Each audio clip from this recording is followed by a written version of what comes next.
All right, folks, I got a new computer. I'm live on Facebook and YouTube.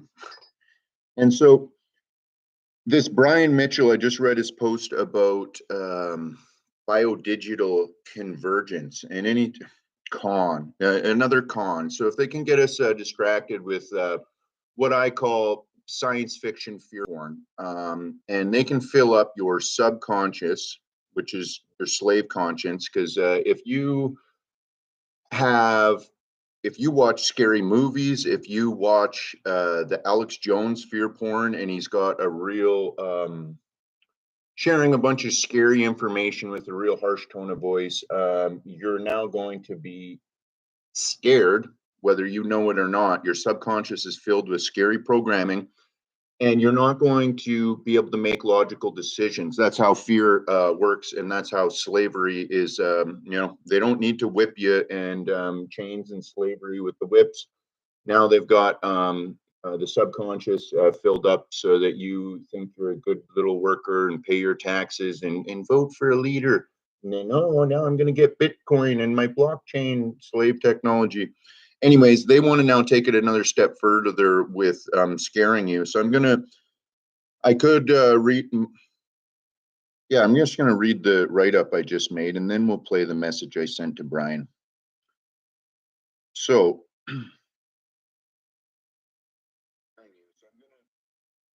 So this, so he's got this post here, um, all about it says monsters inside me. So yeah, if you're scared of the monsters inside you, nanotechnology, boogie woogie, you're scared of your own shadow and stuff. So yeah, in essence, he's saying the internet of in your cells, IOBNT, like all these terms and shit, panacea equals Latin for cure for everything. And so they're now he's alluding to the idea that this nanotechnology is in the Jabiru. It's in the chemtrails or geoengineering technology that I could explain is for other reasons. Controlling the weather, increasing the power demand increasing the more power for their electrical grid. And as well, if there is aluminum oxide, barium oxide, if they are putting graphene oxide, some of their weather reports are saying, and then now you're ingesting in your food the enriched wheat flour has iron oxides. All of these things are super paramagnetic. And so now, with the magnets in your phones, you could be um, hooked on your phone and addicted even more so than you would be if you weren't ingesting iron oxides and they weren't spraying this shit, and some people are possibly injecting it. So now, anyway, so yeah, they've got this whole boogie woogie, and like I just couldn't believe how much of it I read because I already know it's just science fiction fear porn. But anyways, he went on for a while, and so I actually just listened to the voicemail I sent him. No response from Brian Mitchell and all of the leaders in this.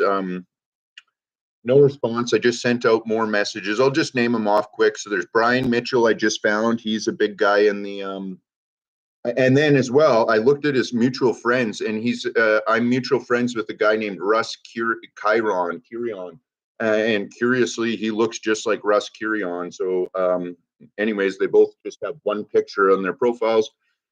So anyway, Cindy Niles, Brian Mitchell, Julianne Romanello, Aman Jabi, and this little pesky fellow, James Scott, out of Canada, who claims he's got a bookstore and he's boots on the ground, always talking to real people in real life. And he's not an internet troll like everyone else.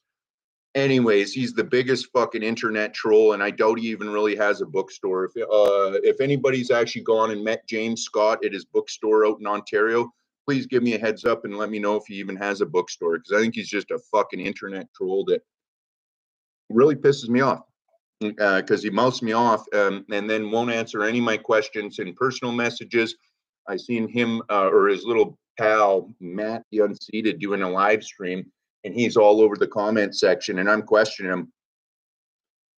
So anyways, I'll just play this video because some of the questions I asked for James Scott were unanswered, and now I'm throwing the ball in Brian Mitchell's court.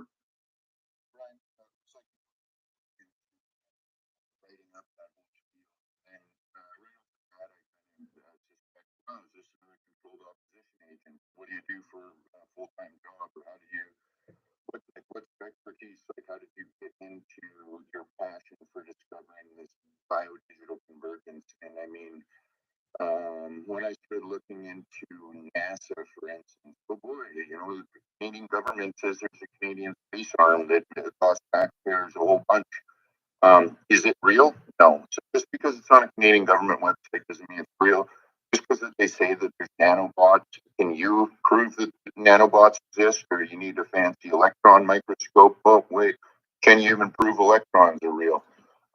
So I don't know. Let's get down to the elements and the basics of things.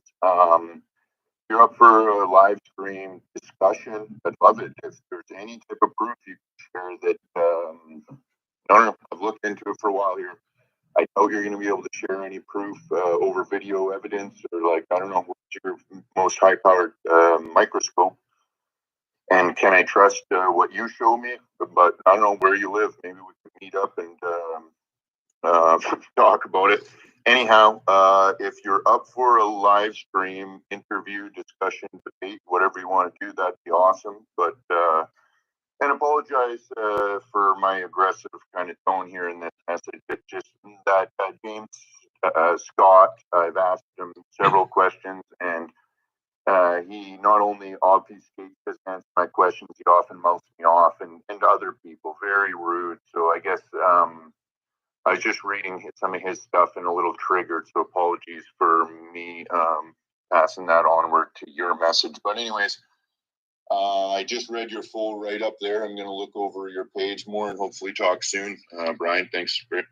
And so I've just got a guest viewing, and she actually watched one of my live streams last summer. Or was it even the summer before? But I was very high energy and raging and yelling. And she's right. Nobody wants to listen to a guy that I might have been unhinged, and I was drinking back then. Or I wasn't drunk on live stream, but I was hungover, and I wake up and drink coffee, and I'm like, oh, it's time for a live stream. And I'm like filming chemtrails and talking about what should be done with the chemtrail pilots.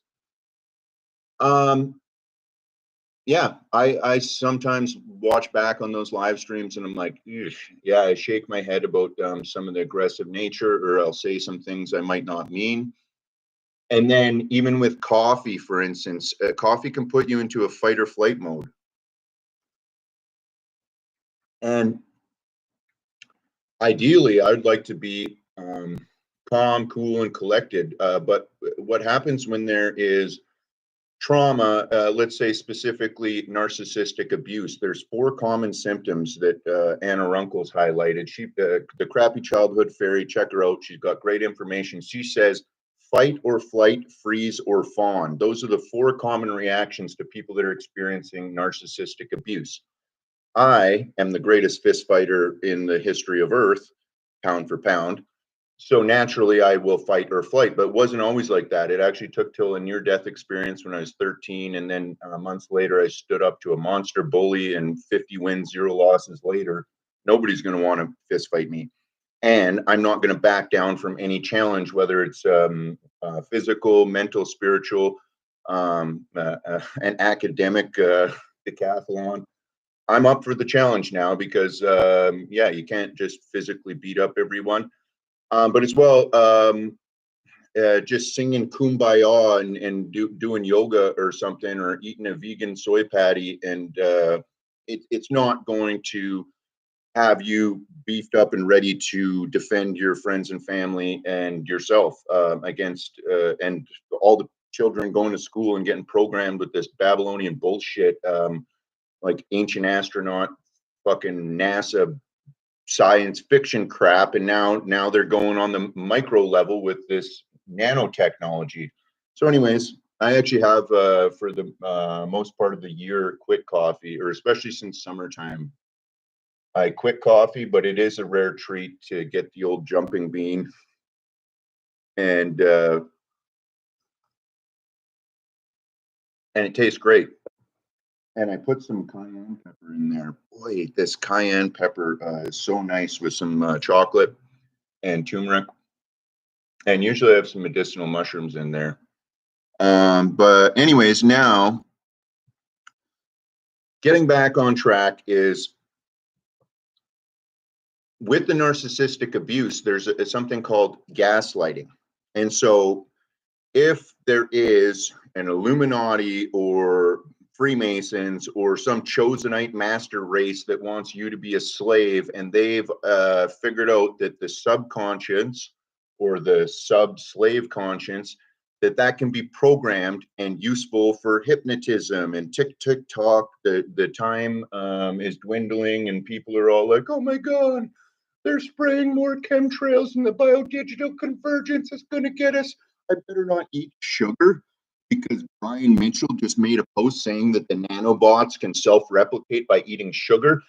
So I suspect Brian Mitchell, Cindy Niles, Julianne Ramonello, Aman Jabi, who was on Alex Jones or one of the InfoWars, these are all controlled opposition agents, or what in narcissistic lingo would be called flying monkeys. And so if these flying monkeys can now triangulate and gaslight you by giving you a whole bunch of incorrect information that may turn you against your own body, scared of your own shadow. Oh, fucking, you don't even like the food you eat anymore because you think that the sugar is going to turn into a nano robot and like. And then so with narcissistic abusers, not only do they want you in fear, but they also want you to be low on nutrition. And so if you're stressed out in fear and malnutritioned, fearful and hungry, starving slaves are much easier to control. And possibly even if they're in fight or flight and drinking too much coffee. Maybe Jason Christoph's right about that. Still haven't gotten an answer back about his assistant said that they were interested and asked for what source I'd be posting the interview on.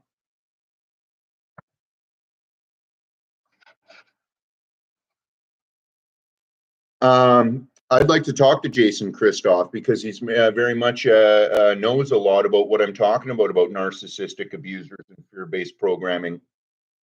And coffee. I think especially, the drink of the slaves, he says. But anyways, like I'm not. Oh yeah, and then hopefully we can get Robert Menard on for a live stream. He's interested to talk with me a bit more recently. But he's the original free man on the land here in Canada. Started that movement. I started listening to Dean Clifford. Followed some of his tough guy talk, and well, I wasn't talking tough with the police, but I was asking them tough questions and filming them. Anyways, they fucking and I was calling all the authorities, reporting chemtrails, and talking to the mayor and the local politicians, and leaving messages for the governor general and the ombudsman and everyone. And within a couple of days, the Nelson City Police showed up here. Oh, just a mental health checkup. Just want to talk with you, Steve. I'm like, yeah, fine. What do you guys want to talk about? Fucking went out. I was like, yeah, fuck, I'll come outside and talk to you guys then. But I was a little bit mouthy out the window to them before. I did after answering questions for like 20 minutes. And I'll talk with anybody. But after 20 minutes, I was like, you know what, this is fucking harassment.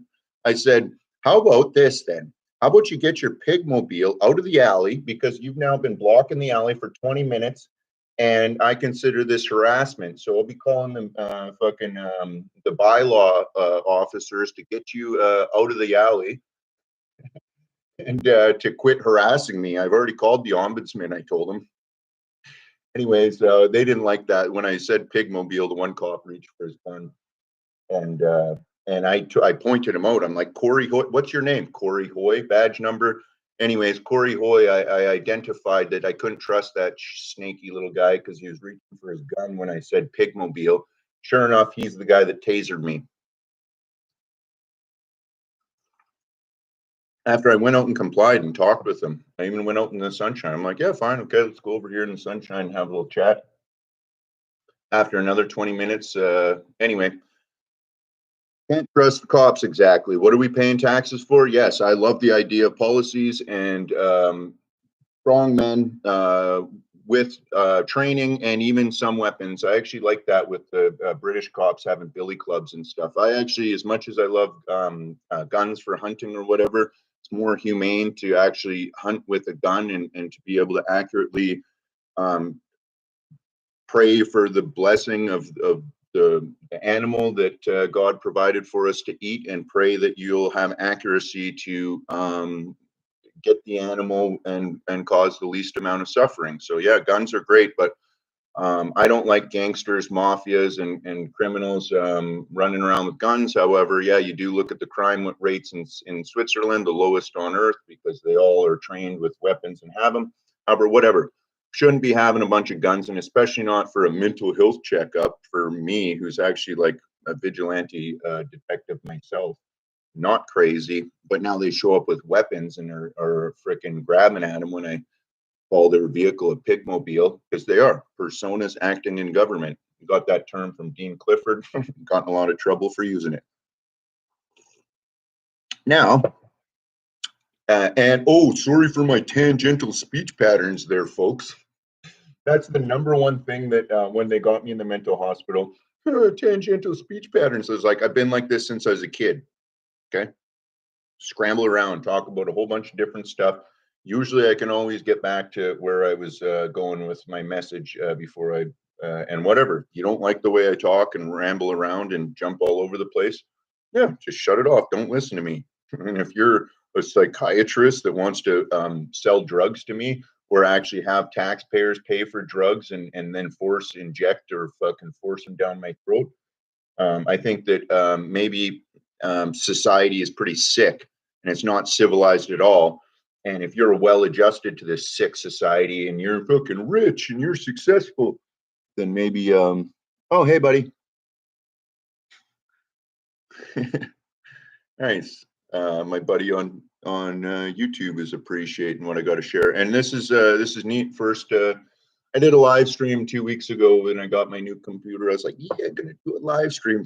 Freaking, they say they took it down again for medical, whatever, medical disinformation, and YouTube had done that again a couple years ago when I uploaded one. So anyways, I better not mention the Jabberoo too much, or I think the first one they took down, I was talking about vitamin D3, which is also the active ingredient in decon, which is a rat poison. So the rat poison actually calcifies in the organs and hardens people's organs. What else is it hardening? The pineal gland. Maybe people can't think too good when they take high dose vitamin D3. What are they going to get the K2? You need K2, they say. Anyways, trusting the science when keeping it real goes wrong. Don't ever go full R mode when it comes to reading scientific studies and stuff. I like to keep up to date about the different studies and whatnot, but do I believe it wholeheartedly and go start buying a bunch of supplements? No. But you know what? I was going to mention that. So with this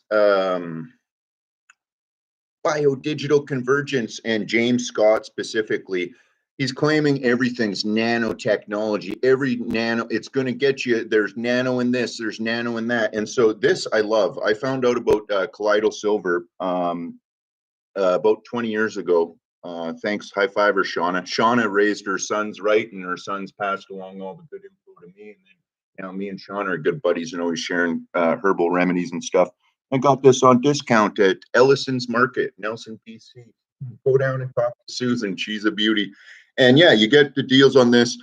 And you know what? I just actually mentioned to Susan about the D3 rat poison thing. I mentioned it to a worker years ago. She was kind of shaking her head at me and thought she knew better, telling me all about K2 and stuff. And I'm like, listen, Mary.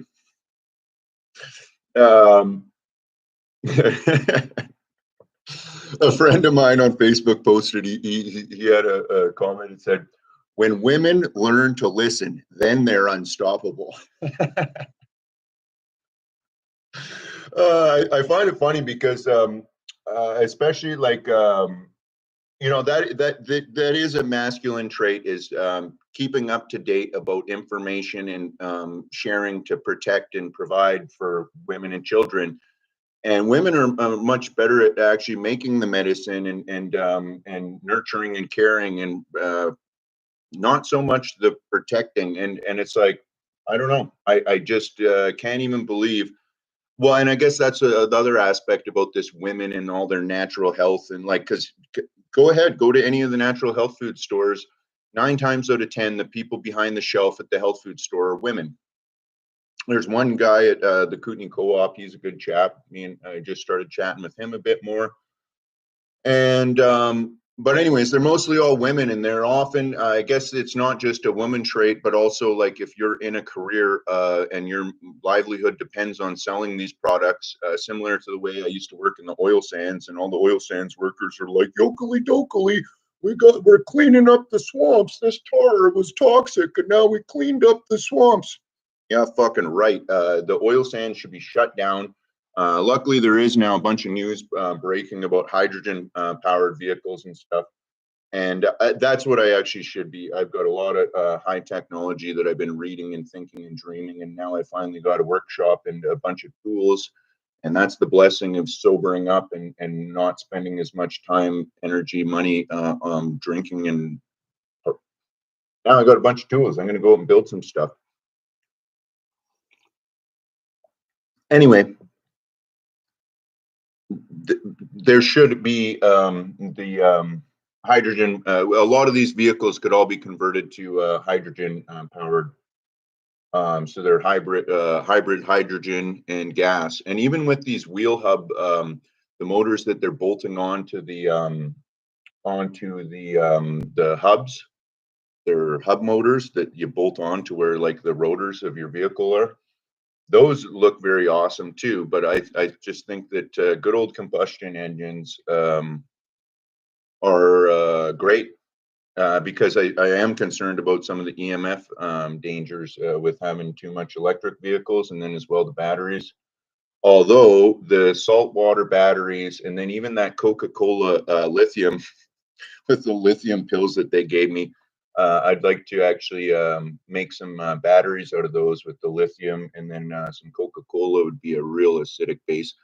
Now, getting back, see, I went off course here with a little advertisement for Ellison and a few backstories about Ellison's market, and then which is the best, and then warning about some of the other shady business within these health food markets where people should be more aware. This is your professional expertise. When I tell you something, instead of arguing and trying to defend vitamin D3, which is also used as the active form of rat poison, because they use millet and barley and grains to attract the mice and rats, but then it's the D3, which is what finish them off. So anyway, if now James Scott and as Brian Mitchell or Cindy Niles, I haven't heard her warning about everything being nanotechnology. They warn you not to take this stuff and say, "Oh, the silver, there's nanotechnology in it or whatever." So this stuff is a savior. I didn't get sick ever since I learned about this stuff. Anytime, if I ever would, I used to work up north in camps, and the bug sickness would go around or whatever. And I'll just actually go into, well, they could ban me for medical disinformation, but whatever. This is just my opinion. I'm not sure exactly how viruses work, but when it comes to bacteria and parasites, they can shed. So if somebody's got a bacterial infection or even parasitic fungus or parasites, and they sneeze, that bad bacteria, that bad fungus, and those bad parasites, there's little micro, tiny little parasites like Giardia or Giardia, which is beaver fever, or Toxoplasma gondii, the cat parasite. These things are tiny, bloodborne, can get in your snot or sniffles or sexually transmitted. I suspect that may be what is actually causing the transmission of the sickness. And viruses, in my, not professional, I'm not a doctor, but in my opinion, I don't think viruses are what the scientists are telling us. But this is a theory I have that a lot of people really agree with. You know how when you yawn, it makes other people, it will trigger, it's a frequency. It now triggers other people to also yawn if they are tired. But if they're not tired and they're well rested, they won't. yawn, or feel sleepy. Same thing goes with if you, let's say, sneeze on somebody, or somebody, you see somebody sneezing and blowing their nose and coughing, and that can trigger you a frequency. And you could, if you are in a low state of health, you haven't been sleeping good, you've been eating too much junk food, and you're malnutritioned, and as well, you don't have a good immune system. So it's the terrain theory. So if your terrain is poisoned and toxic, and you don't actually have enough nutrients to grow probiotics, and to have healthy blood, to have healthy brain, high function, like, then if somebody's sneezing and is in coughing and cold and stuff, they could trigger you to get sick. Anyway, getting back now. Sorry for my tangential speech pattern. Don't mental hospitalize me again. Anyways, um, I teach people a lot when I go to those mental hospitals. They got me twice in there. First time was 18 days, which is almost like record breaker time getting out of there. There was only one person I saw that got out sooner than 18 days. And that was a rich kid who had Jewish parents, and she was her dad was always coming to visit and threatening the lawyer that they were going to sue the hospital staff. So she got out sooner. Anyhow, um, then they got me for like 33 days, or I guess it was like almost a month in Kelowna mental hospital. I was blowing the whistle about the Hells Angels collusion with the RCMP here in Nelson, but it's like that all over the place. It's not a secret that the CIA is selling drugs, and who does the CIA that brings the drugs in? Who do they give them to? Fucking the Hells Angels are little minion, and then they're also the henchmen to harass people like me that know too much and have even seen some of the inner workings of their little sick organizations. Free the hookers. Wop, wop, wop.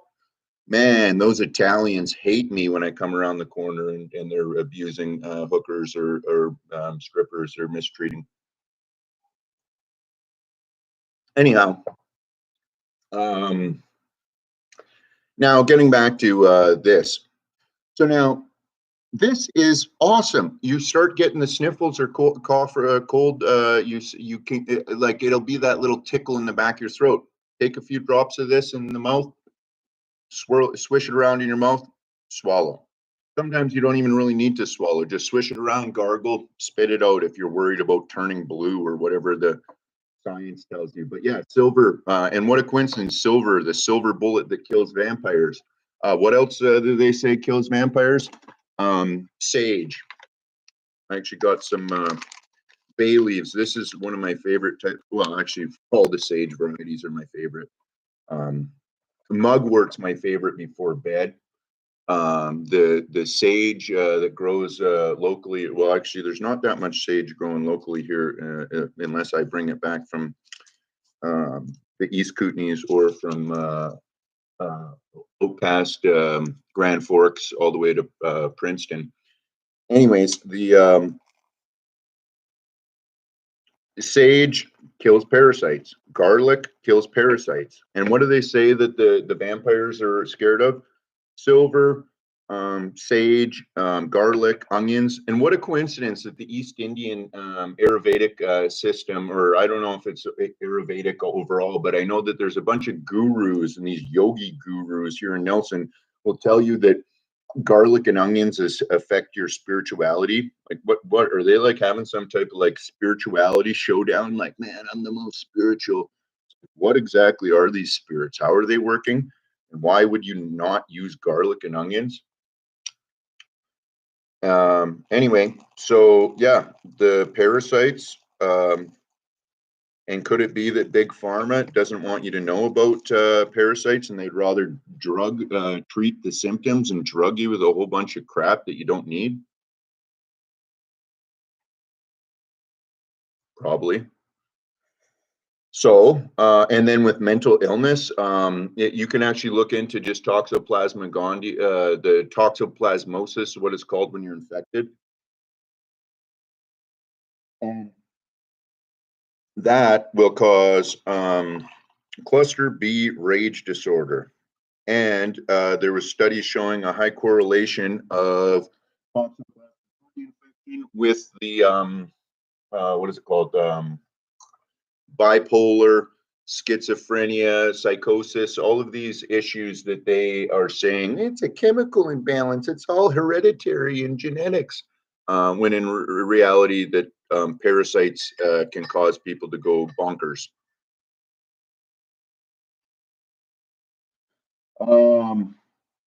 And yeah, and that's why. And then when it comes to like spicy food and or herbs and stuff, that's what I really love about the Ayurvedic system. They've got so much. Their food, East Indian cooking and food, has got so much curry and spices that they don't get near as sick as Western folks. And like what like in India, they don't have a whole bunch of condoms all over the place, but they don't have outbreaks of HIV like they do in Africa. And what even is HIV? Anyway, I shouldn't go into too much medical stuff because I'm sure the frickin' whoever controls YouTube is going to come and take down my live stream again. So then getting to the finally, I'll finish my story about this colloidal silver. Yeah, so I've been doing less. I used to spend a lot of time reading and investigating, always like trying to keep up to date about the what's going on. If there's threats, how can I figure out some solutions to the problem of these threats? Chemtrails, like how much did I read and share about that, and how many theories did I develop about how they're actually using these chemtrails? Anyway, this saved me. I actually had never gotten a sty in my eye until like it was actually like 4 years ago, right when I got out of the mental hospital. And that's likely why, as my immune system was low after they fucking forced drugged me, and I was eating so much food to counteract chemical drugs that they were forcing me to take. And I'd put on a lot of weight. I went from like 160 because man, was I broke and start and getting threatened. I didn't get paid on a job, and then fucking was just dealing with poverty and a bunch of death threats. And I was stressed as hell. Went down to 160 pounds. But by the end of that month in the mental hospital, I kept working out. Nothing's going to keep me down. So even though they were forcing drugs on me that made me all sluggish and lethargic, I still was doing frickin' like 50 to 60 push-ups a day and pull-ups on the frames of the doors in there, and just hitting it, playing basketball every day, slam dunking. And anyhow, when I got out of there, though, I was like over 200 pounds. I put on like 40 pounds in a month. And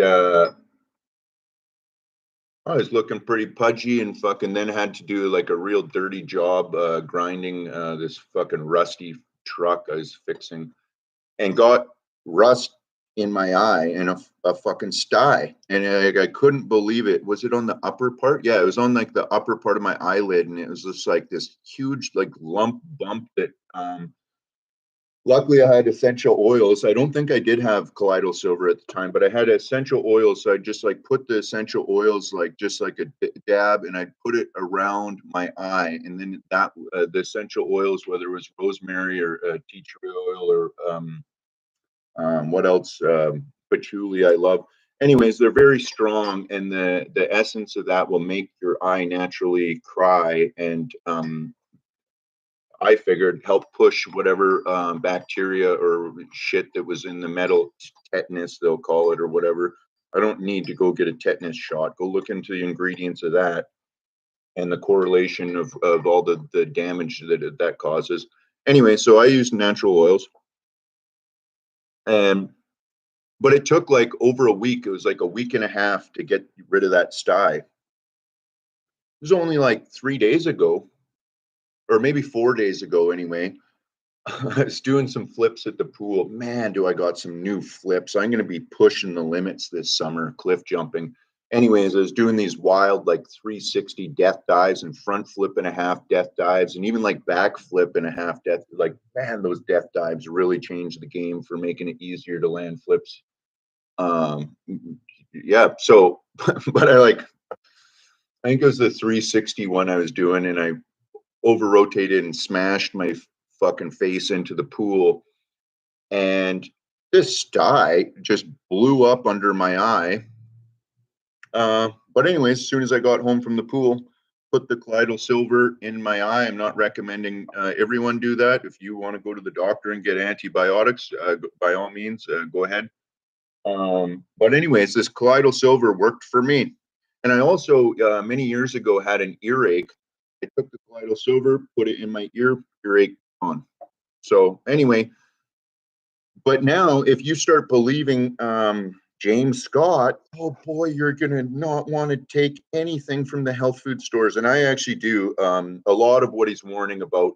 I'm kind of on the fence though with he's warning against diatomaceous earth, which I stopped taking it when I did, and I when I so apparently a lot of people are saying diatomaceous earth can be used as a parasite cleanse, and the story is that these sharp silicon, they're like diatoms from dead sea life or whatever that are very sharp. So guaranteed, it can kill pests when it's dry. You can, if you have ants invading on your patio or around in your house or um, whatever insects, you can dust that stuff into the corners, um, and it'll protect your house. But be very cautious, because if you ever stir up that dust and breathe it in, very deadly, not good. It can cause similar to asbestos damage, but like silicosis, which the old miners and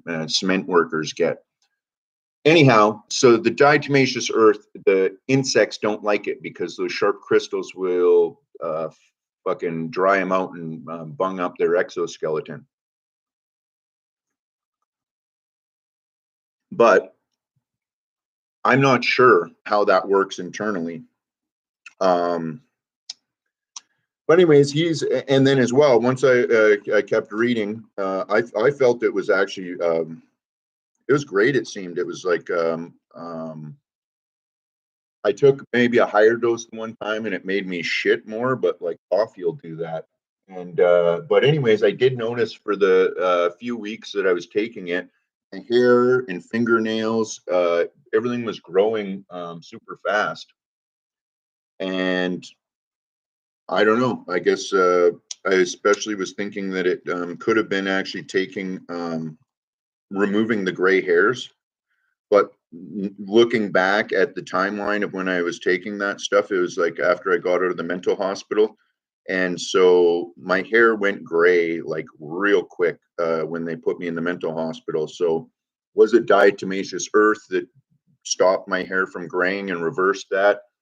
Or was it actually that they'd poison me in the mental hospital, and stress and toxins can cause your hair to go gray? Anyway. Um, and then this is another one that the worms don't like. This is Palo Santo. It's just like a stick that comes from a tree down in the jungle in the Amazon. And the Palo Santo, I was reading up on it. It smells just so nice. It smells like similar to like sandalwood, or like sandalwood, or even a bit of like a cedary, well, not cedar, but anyways, a bit of mix of sandalwood, cedar, and and patchouli, very similar. Even, yeah, you mix sandalwood, cedar, and patchouli, and that's very similar to the smell you'll get from this. Just delightful. And anyways, the parasites hate this too. I was reading up that apparently for like a lot of STDs like syphilis, fucking gonorrhea, whatever fucking shit that they say comes from viruses. Anyway, the Palo Santo can kill it. And so I just love burning the wood and smelling it. It's like real nice and relaxing and makes your house smell really nice. But then and I love just smelling the aroma of it, like clears your sinuses out too. But anyways, then I started buying the resin, and that resin is so nice. I'll like it's like the pitch, like the sap from the tree. And I often will chew anytime I'm out hiking or fishing or hunting or firewood. I'm just picking little chunks of sap off of all the spruce and pine trees, and larch pitch is my favorite. I love that stuff. I'm pretty sure Buckley's mixture must have larch pitch in it. Very similar taste. And anyhow, yeah. So when I quit smoking, yeah, whew, pat on the back. It's been since November 17th. I haven't smoked weed or cigarettes, or well, I never smoked cigarettes, but tobacco. So I grow my own tobacco though, and so that is a very beneficial thing for me. When I'm quitting tobacco, there actually is a little bit of an irritable for like a week or two. When I quit, I'll like be a little bit more irritable and cranky because I find that oftentimes, anytime when I smoke or when I'm regularly smoking, if anything bothers me, instead of reacting or even responding right away, I'll just take a break, go have a smoke, and then think about a way to respond to people without maybe having my anger reflected in the message.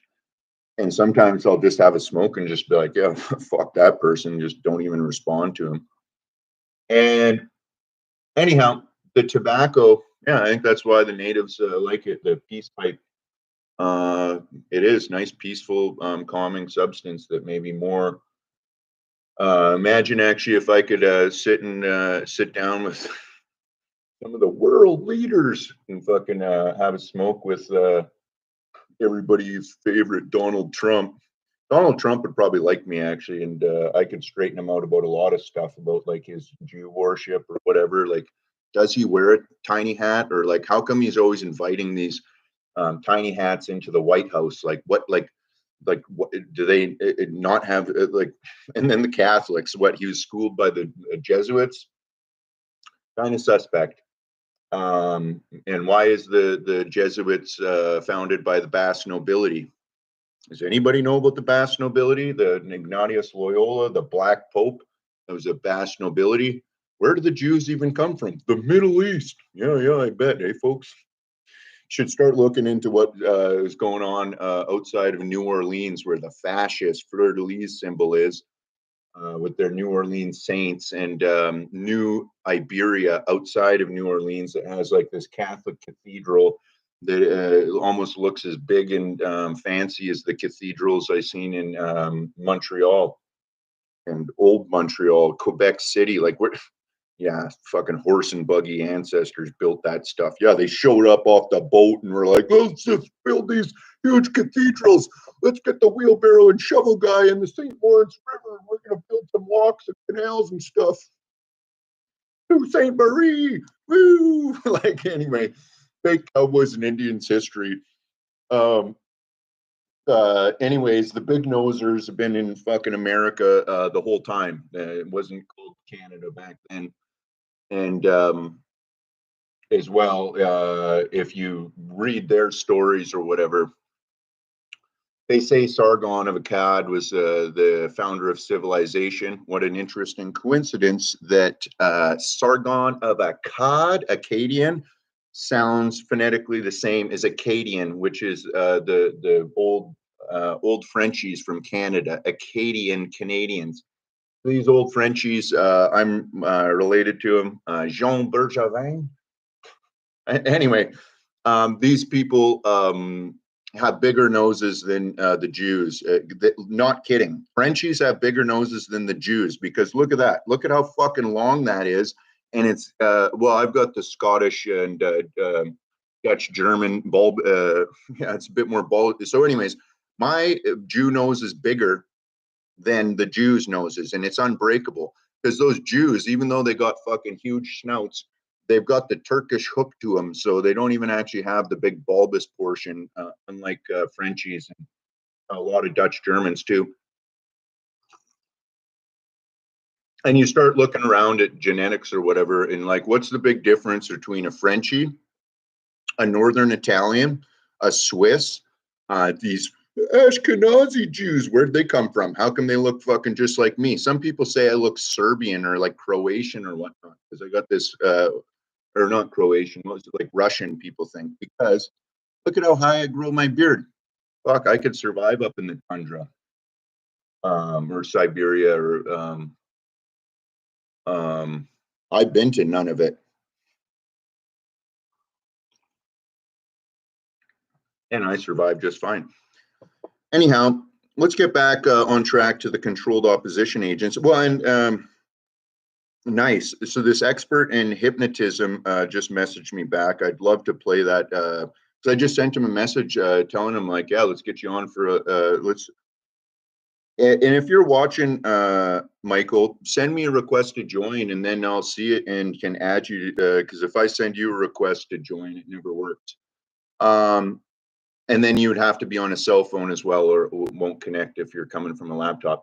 But anyways, this guy actually, during the lockdowns, I saw his video exposing the hypnotism that the LA school system was fear programming the kids in school to wear more masks and getting experimental stuff to them. And he was exposing just their commercials and in the way that they were using hypnotic techniques. And so hypnotism, overall, it's a tool. Okay, like, so money is a tool. It can be used as a medium of exchange that can make bartering and exchanges, trades of goods and services. It can make that simplified. In essence, if I'm a potato farmer and you're the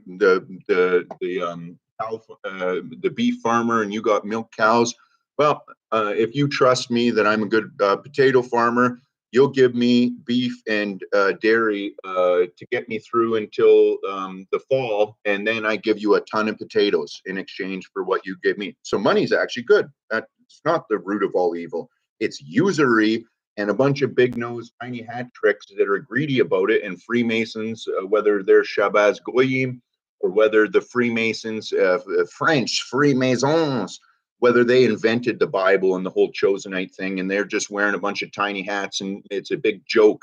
They invented, I think Frenchies invented the race, religion, and state of Israel. And you don't believe me? Go take a look at Benjamin Netanyahu, and what a name, Netanyahu's, and then take a look at Strauss-Kahn is his last name. Anyway, Strauss-Kahn is at the time I was investigating this, like several years back, he was like fucking number like 5 or 6 on the richest men on earth. So Strauss-Kahn plays Netanyahu. So check it out, folks. Frenchies invented Jews. Prove me wrong. Seriously. And then go ahead and prove me wrong about the genetics. Go get fucking my genetics tested. Go get a Northern Italian, a fucking a Swiss, and the Swiss actually got some weird craniums going on. There's there's something going on with those Swiss. They got some different genetics possibly, but whatever. Maybe they're just wearing masks. You've seen that Coneheads show that they TV movie that they had years ago, and then Jim Carrey, The Mask. Yeah, anyways, they could be whoever they promote for showing on TV or whatever. But anyways, back to controlled opposition. There's a guy on YouTube, Sean Ross. Sean Ross is a controlled opposition agent. Anybody that blames one specific tribe, one specific country, and then he'll even like Knights Templar this, the Red Shield, Knights Templar that. He'll never really even go into the Freemasons and that there's a Catholic church in every fucking town on earth, and he doesn't even touch on the synagogues or and like born in sin, sine wave, fucking your social insurance number, all this fucking capitalism crap. He doesn't touch on it. So anybody that is what do you call it? Single tunnel vision, where they don't fucking expand on the bigger picture and give you an idea of, okay, like there's many different families, tribes. All of the nations were created by these aristocrat families and tribes, or what the um, Karl Marx would call the anyway. All of these fucking people that control things want you to just tunnel vision, focus on blaming one race, one religion, one fucking group. Like, yeah, fucking right. Just because the Swiss have Swiss Army knives and are apparently the best clockmakers, do I blame all Swiss people for the problems? No. Just because the Jews have big noses and tiny hats and suck bloody, I don't want to live near them. I'd rather hang out with Swiss people. But anyways, I've got like good Jewish friends too. It was actually I made two real good. I'd like to. I seen them at the pool last week too. These Jewish friends I met at the bakery last month. They're awesome. I had a good chat with them. Um, the woman, she defends Israel and Jews a little bit more, but that's once again going back to what I was already criticizing about women, is that they're a lot more tribal and they have this nature because the women don't have the muscles, and the some of them are strong and especially since men are turning so pussy these days, more women are hitting CrossFit and flexing their muscles at the jujitsu or whatever. But I don't recommend women do too much jujitsu. Leave that up to me. I'll protect you, women's. Anyway, I shouldn't make misogynist jokes or what. I'm not misogynist. It's, I massage them women that are too worried about if I like. I'm not a fucking woman hater. I just hate the fact that there's so many women real estate agents now that average men can't afford to buy and own their own house. So now women will be like, hey, well, now I need my side hustle. And because men aren't men anymore, now I'm just going to like be like a property investor. And then I'm going to like hire men to fucking build the houses. And then I'll tell the men what to do. And then the men contractors show up and are like, what the fuck, lady? Like, fix your roof before you fucking put in this fancy floor. One woman I know wants to fucking like glue flooring onto the ceiling, and it's just like, anyhow. Getting back to the Frenchies inventing Judaism, like what a sick religion. But like, think about it, folks. Look at the amount of Catholic churches and Freemason lodges, and what the fuck's going on in Utah with the Mormons? Fucking like, if you have any doubt about my take on the fake cowboys and Indians, how do you like my cowboy shirt? Got this for like $5 at the thrift store. Fucking nice. Love blue. Anyhow, fake cowboys and Indians, that story is total bullshit, folks. There's no way that what went on in New York, for instance, like Harlem is a fucking Dutch name. And so they say, oh, that's New Amsterdam, New York. No, that's old fucking Deutschland, fucking like from New York to Pennsylvania and right probably out to fucking what they call Cahokia, St. Louis and stuff, Chicago. This is all ancient Dutch German land. Who do you think fucking tamed the buffalo and turned it into, domesticated into a cow? Why do you think that fucking white people are still fucking milking cows and chugging fucking 18% cream? Or the I actually boy did I drink a lot of milk today. Got a special on organic whole milk. We can digest cream and milk better than other races because we were the ones that domesticated the buffalo here in America and exported cows to India. The American Brahmin bull down in Texas didn't come from India or whatever the fuck they say. The aurochs. Yeah, the aurochs out in fucking Europe, but there's no aurochs left. There's no wild cows in Europe. But there's wild buffalo that would still be roaming from Alaska to Mexico had Monsanto and the fucking goofballs. So let's get back to hypnotism. So now, if they can hypnotize you with a bunch of fear-based programming. So in the Bible, oh boy, you're born in sin, and fucking like the Catholic Church, like literally fucking telling kids that they're born bad and that they fucking baptized to wash away the sins. And then they'll fucking sign you up for a fucking social insurance number, and you're a fucking, you've been capitalized. Roman numerals. And so now you've actually fucking, instead of actually having a family name, you've been capitalized. They don't even, on your birth certificate, on your driver's license, you now have the liberty to drive with a capitalized. Your name is no longer lowercase. You've been capitalized. And what happens when you capitalize an I? The I, which is lowercase, has a dot on it. Like, let's think that of that as you being yourself. I have a head. Not anymore with the Roman system. You're fucking a numero fucking uno. You're just a number to these slave masters. So I'd like to get a guest on the show. Andrew, send me an invite if you want to join. I'm kind of almost talked out and would just love to listen to you drop some wisdom, and I'll finish sipping on my coffee, late coffee.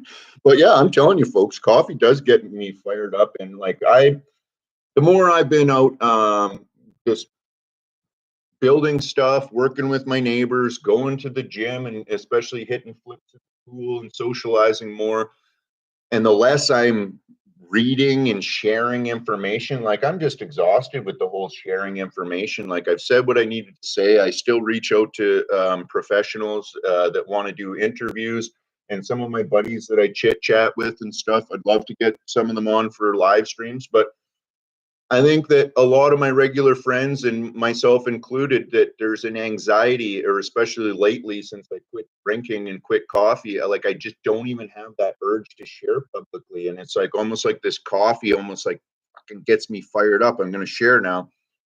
Or like the old liquid courage. Luckily I quit that, but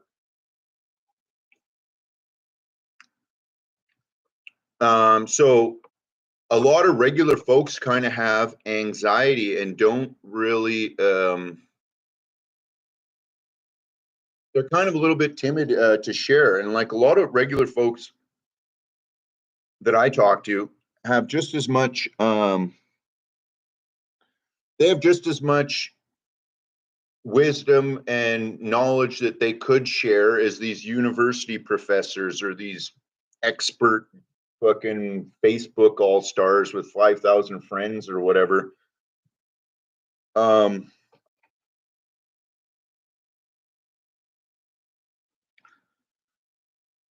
Windows keeps trying to update.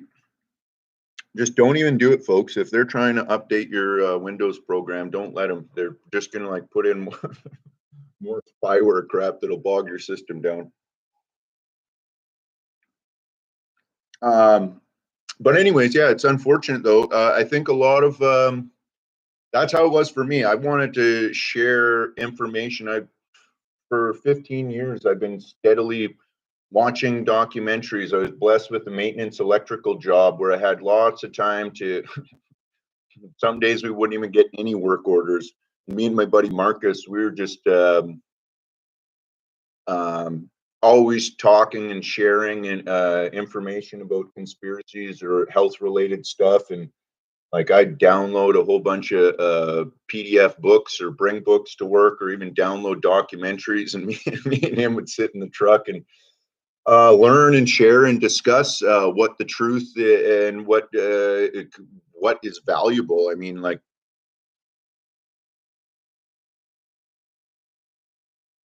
oh yeah, try that gaming. That'll get you down. I used to actually, yeah, when I got out of the mental hospital, there was yeah, I definitely quit watching TV or sports or any of that crap. But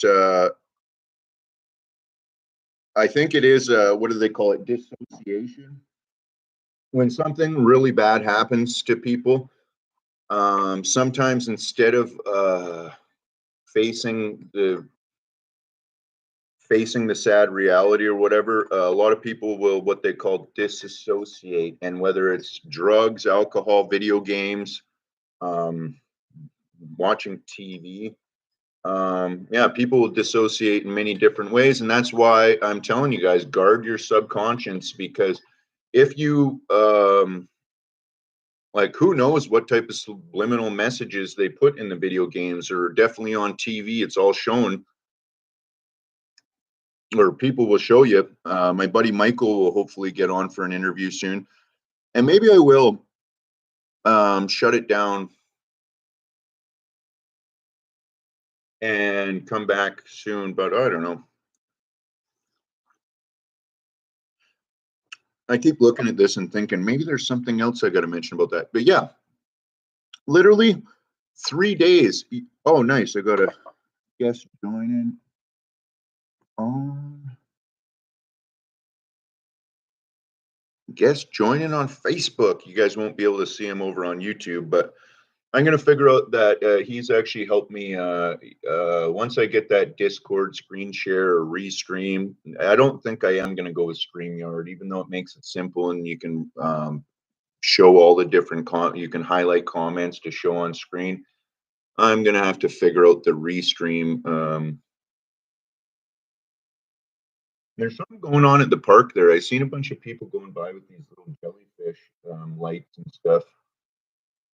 Maybe there's a jellyfish festival going on at the park. In the springtime, they had a dragon festival.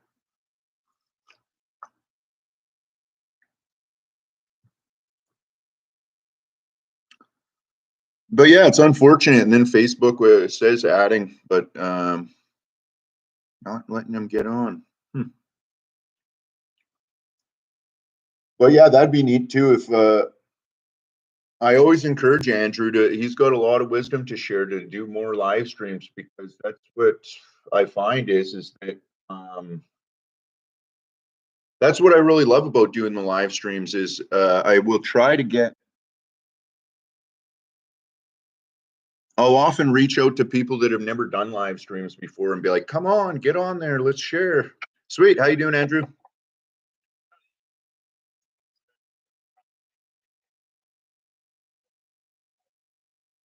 Oh, cool.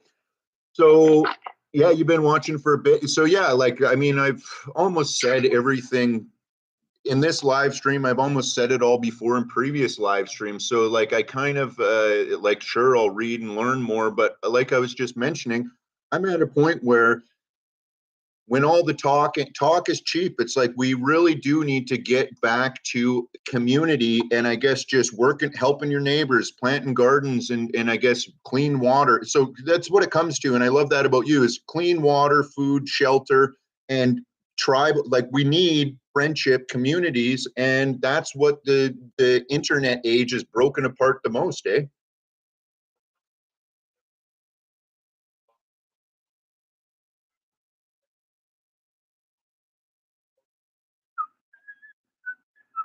Yeah, or Akuna Matata.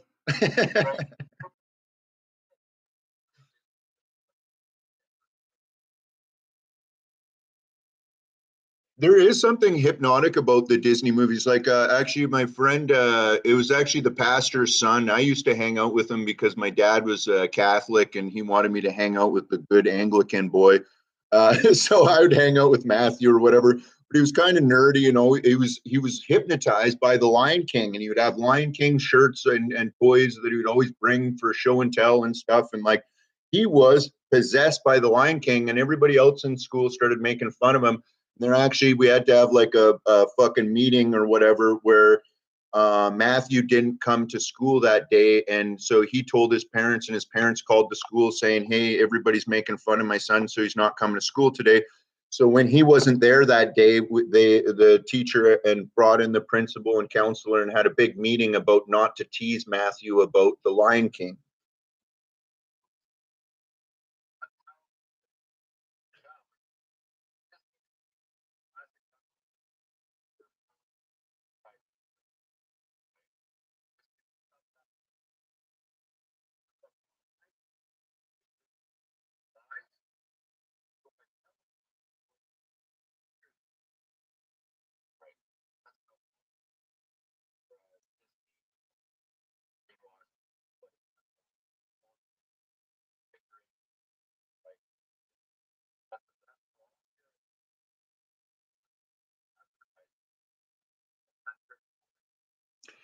Well, and I always enjoy, it's neat talking with you about the different research and theories I come up with, because I don't watch like TV or video games, and like whether it's like when I'll mention something, you'll be like, oh, that's very similar to Star Wars or the freaking Matrix or whatever. Because I watch the Matrix, but like because I don't keep up to date on that stuff, there is a lot of, I guess, deep esoteric messages that are conveyed in those movies, where most people are just watching it and being programmed by the subconscious programming, and they won't actually even get the esoteric message that occultists, whether they're Freemason, Jews, Jesuits, or like Rosicrucians, seem to be pretty high level in the sorcery and witchcraft. Yeah, the witches and warlocks make these movies to, I guess, program the subconscious or the slave consciousness. What do you make about that?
Well, and I was just thinking about that meme you shared last week about Tom from MySpace. He didn't censor us, didn't block anybody from sharing and having a personalized, you can personalize your page with music and everything, and didn't have any ads, monetization, or censorship, but everybody jumped over to Facebook. Like I didn't even have MySpace or even care about computers back then, but yeah, it seems like around that time that Facebook came online, that's maybe where that disconnect of communities really started collapsing, where people wouldn't actually have potlucks and family reunions anymore. It was more so bickering on the internet.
Well, and I just really like word of mouth. And so then instead of ever even caring about getting money from sponsorship, like I can go and work and fucking my neighbors or friends will pay me cash.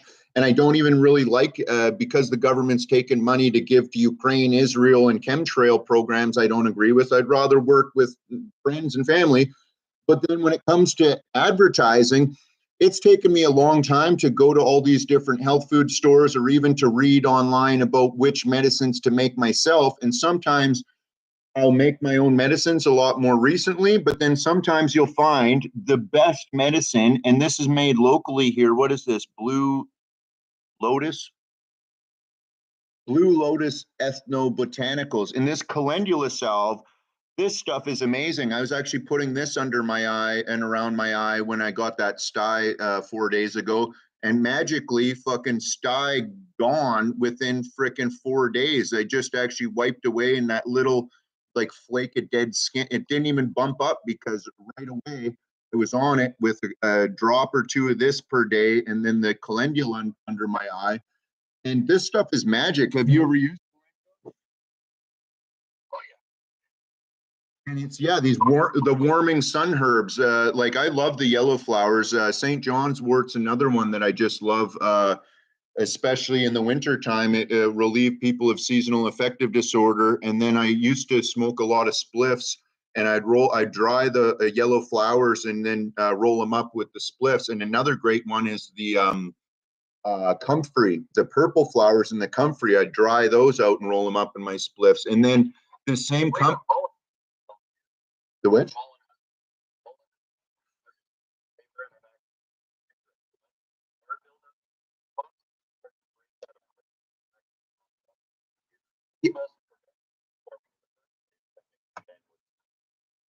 Yeah, yeah, I would actually use the mullein for filters. I'd roll up, make a little filter. I'd roll up the mullein and then put it in the filter so that my spliff, I'd smoke it right to the bone. And then at the end of the spliff, you get a few puffs of the mullein, which is, yeah, good for clearing out the. But I think overall, it's a very delicate balance. It's like anything that is a medicine can be used excessively that's not healthy. Like I was just reading a lovely woman's post about how she was in a really sad circumstance of an abusive relationship, and I'd never actually heard the term multi-dimensional abuse. But right away, and she said the abusive partner was like upstanding firefighter, and she's like she named and shamed the guy, and right away I was thinking, oh, I bet that fucking guy Freemason or witch warlock or a warlock or whatever. And multi-dimensional abuse, a lot of people, I guess, told her, oh, yeah, like, how could you stay in a relationship with that guy? But that's the way it is, multidimensional abuse. And she said, thank God for, or thank drugs for the whiskey and the whatever drugs she was using. She's just like, I wanted to die. I wanted to kill myself, but would self medicate with those substances.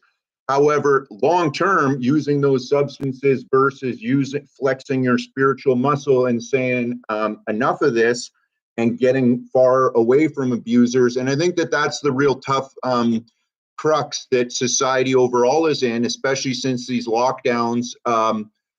It's obvious that the government are narcissistic abusers, and complex post-traumatic stress disorder is something that everyone is essentially facing since they took away our activities, divided and conquered us with, oh, you're a masker, anti-masker, you're a this or a that. And meanwhile, so that's what a narcissistic abuser will do. At the top, they have their divide and conquer strategy. They use their flying monkeys and gaslighting, triangulation to get us all at the bottom, who are all slaves or goyim or peasants, fighting amongst each other, but still going to work every day. So then, have you found that having the odd smoke passing the peace pipe is almost something that you might probably do less if you lived in a more harmonious society?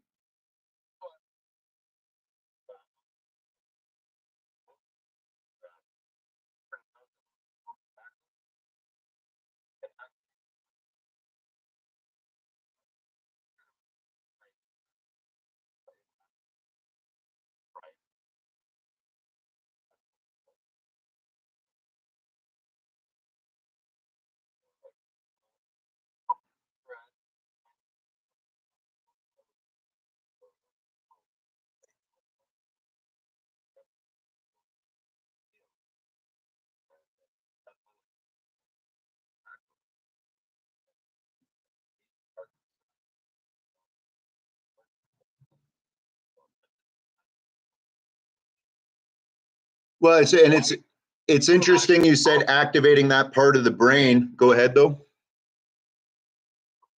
It is because what I was going to mention is so like the vagus nerve is at the root, like the base of our spine, and that is where a lot of if you have trauma, it's like you will get stuck in that fight or flight, and your vagus nerve, there's this tightness. So the primary what you need to be able to have a fully functioning vagus nerve and I guess neurological system is acetylcholine is the primary neurotransmitter that your vagus nerve uses. So there's two primary, it's called the nicotinic acid or nicotinic receptors and muscarinic receptors. And that's named after nicotine, which is essential for us, or vitamin B3 is also a nicotinic acid. That's what it is. And they changed that to niacinamide back in the 60s, but it used to always just be called nicotinic acid, and it was known that's vitamin B3.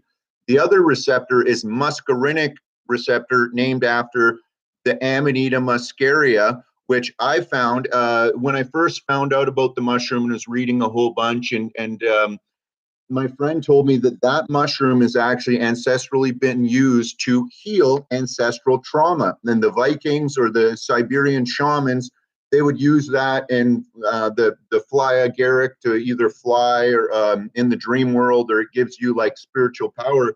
And what a nice combo I find is mugwort tea and a little bit of Amanita muscaria cheese eggs.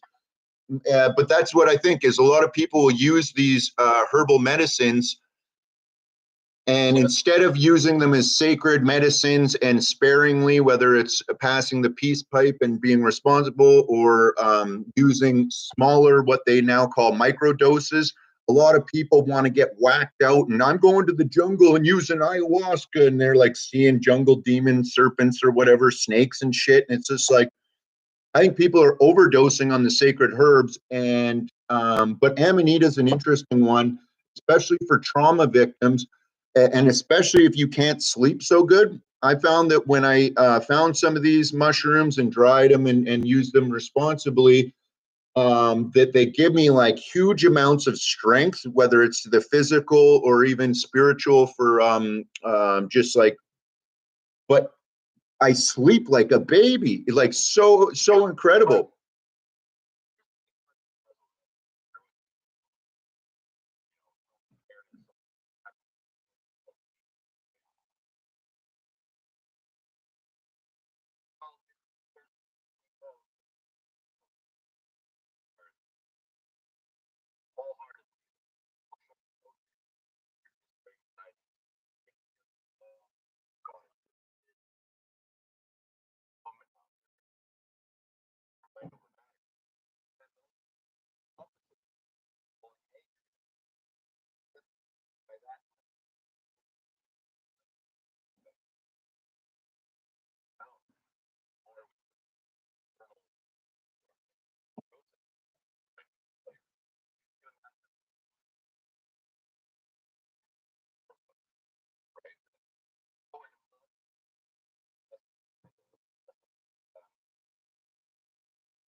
Yeah, I try not to even mention that those words. I guess Facebook's usually cool with it, but as soon as you mention as soon as you mention buzzwords on YouTube, it just takes down the whole live stream, unfortunately. So I usually just say Jabberoo or whatever.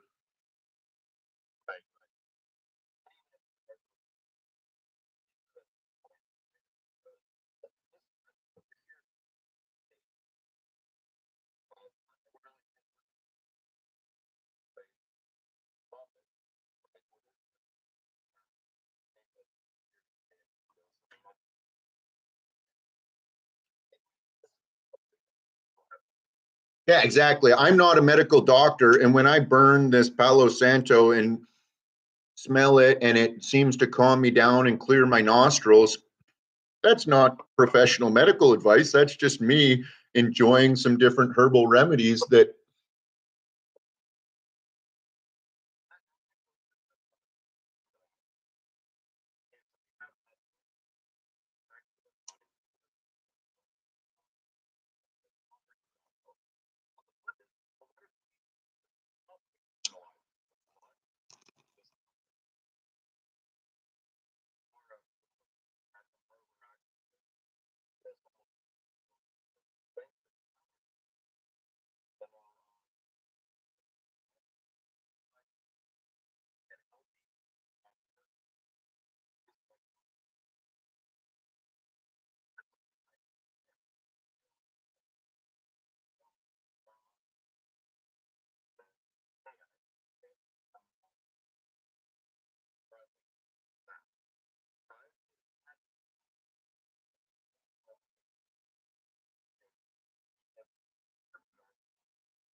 Well, it's interesting too. You were talking about hydration, and so like carbohydrates.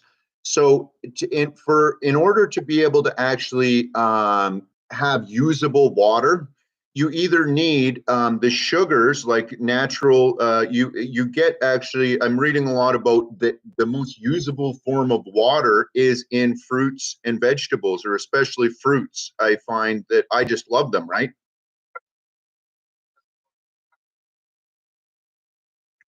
And same with then salt.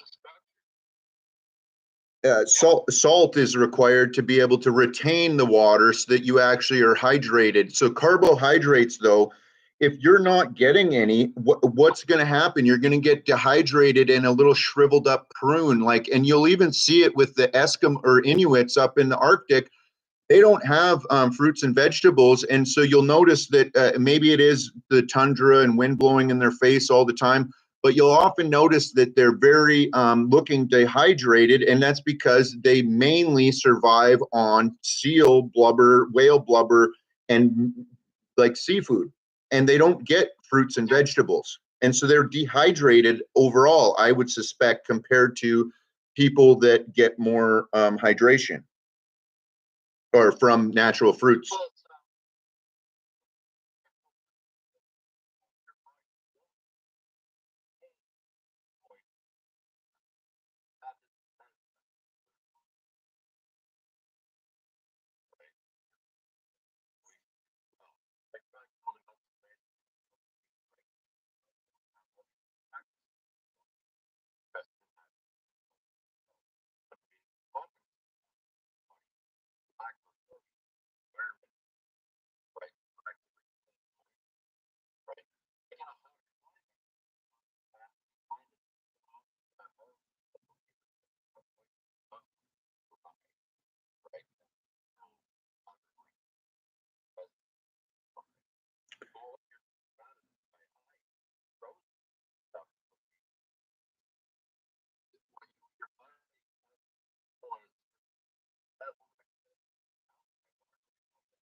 Yeah, and so with the Inuit specifically, that's good evidence that maybe the sugars or specifically fruits and vegetables aren't exactly required to maintain life and even longevity, although they're definitely not the longest lived people in the world. But then too much sugar, especially processed sugar, is going to poison you and diabetes. But then now, this is actually what really triggered me to just get pissed off and brew up a pot of coffee, put some chocolate in my coffee, and I'm going to do a live stream. Is this Brian Mitchell? I just read like way more about biodigital convergence than I'd ever wanted to. I've already read too much about it, and it's science fiction, Babylonian bullshit to obfuscate from us collaborating on solutions that we can prove that are good for us. So now what they're saying, what he's suggesting is sugar and engineered bacteria. He's essentially saying that if you feed them sugar, the engineered nanobacteria, they grow exponentially and multiply. I am assuming that he means inside the human body, moist areas, he says that if there's not enough glucose, then the engineered nanobacteria dies. So this is now promoting this ketosis or ketogenic diet or carnivore fad diet. And all of these fucking fad diets are so detrimental to people's health, whether they're wasting time reading about it and then talking about it and critiquing other people's dietary habits. But it's right in the word diet, capital DIE. And so if you're going to spend all your time, and now back to placebo effect, you think, oh, too much sugar, I'm going to die. Not enough meat, I'm going to die. Too much meat, I'm going to die. The vegans are not healthy. We can clearly see that living in Nelson. You've gone to the co-op and seen how many scrawny people look like they're going to faint and couldn't even pick up a hammer.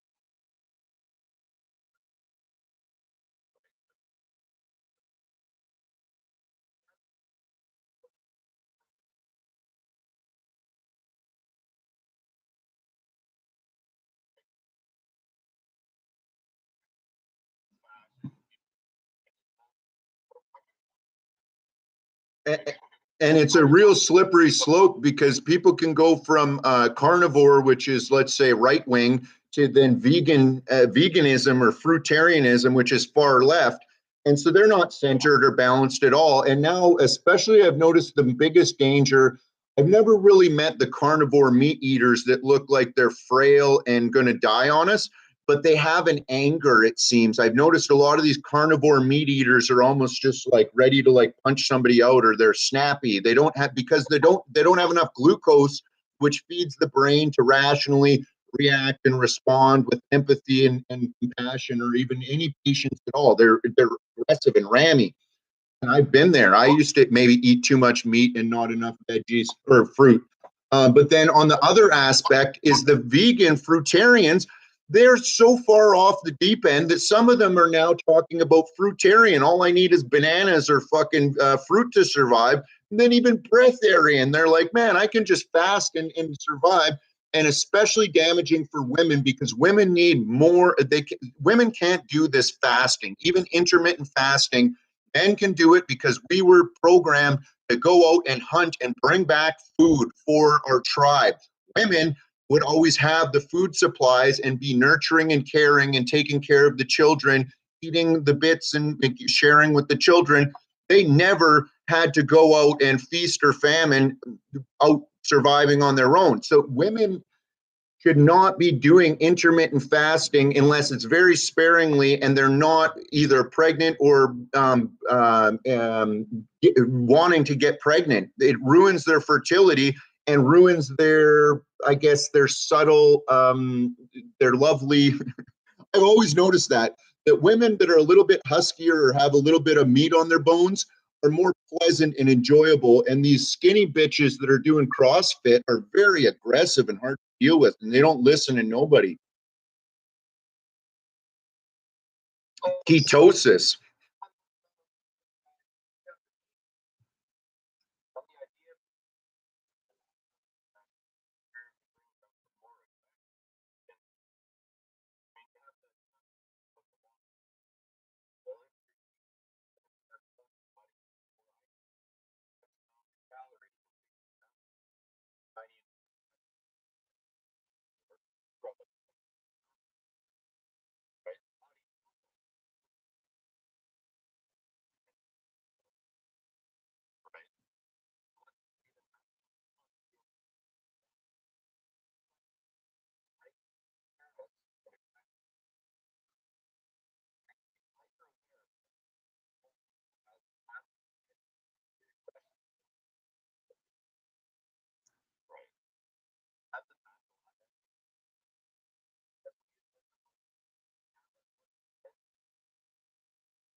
Yep. And it kind of brings me back to thinking about me and you often have these discussions that go back to, like, I don't exactly believe in caveman evolution ideas. However, tribalism and the natural roles of the man and women and children in the tribe, and the elders, the wisdom keepers, the storytellers passing on the wisdom. It seems like that anytime I talk about tribalism or like community, people will be like, "You're a communist, me," and then all these buzzwords. I talk about democracy, which is essentially giving, instead of having a tribal leader who's the fucking boss, where tyranny can run wild with that. Anyways, getting back to, I guess, ancestral wisdom, there is a need for, I guess, everybody in the tribe to have a bit of a say, instead of just one chief that can become a tyrant, and it's usually going to be a man. Or, oh, the natives apparently have a matriarchal system and the natives are holier than thou. Like, fucking, like, give me a break. They would fucking be fighting and warring against each other because they're nomadic hunter gatherers. This is where I really love the Western, or sorry, the Americans. This is where I come from. I didn't come from France and Scotland and fucking all this nonsense they tell me. They lied to my ancestors. My ancestors passed along bullshit stories to my parents, and then they told me that that's where we came from. What I'm getting at is farming and homesteading, I believe, is, especially when you domesticate animals and you hunker down and build fences to protect your animals. You're not some evil man enslaving animals, and like, you're fucking protecting your family and your tribe with easy access food, so that you don't have to go roaming around and fighting against your neighbors when the animal migration routes change. This is why vegans and carnivore meat eaters should be coming together to agree on something. And me and you both agree factory farming is wicked and evil and nasty. Monsanto glyphosate on the corn, and then the rotten silage that they're feeding to these cows and pigs and chickens and everything. That soy and that rotten corn should not be allowed. The factory farms should be taken down. Those huge buildings and infrastructures should be repurposed for something else. The huge fences that are blocking the buffalo from roaming, those should be taken down. The cows rewilded. And if we had fucking tough fucking cowboys and Indians coming together with dog trainers that are training guardian livestock dogs to protect the cows, and even the pig, well, the pigs will protect themselves, but to protect the cows when we release them, now the fucking cowboys and Indians, vegans and carnivores can all come together and agree Monsanto and factory farms are shit, and let's get these cows rewilded to go back from Alaska down to fucking Mexico again. And there's no more factory farming, no more glyphosate and atrazine poisoning, so there's gay fish everywhere, or sorry, gay frogs, or Kanye West.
I think specifically since the American Civil War and what they said was the French Revolution. So around 1812 is when they fucking conquered our American ancestors.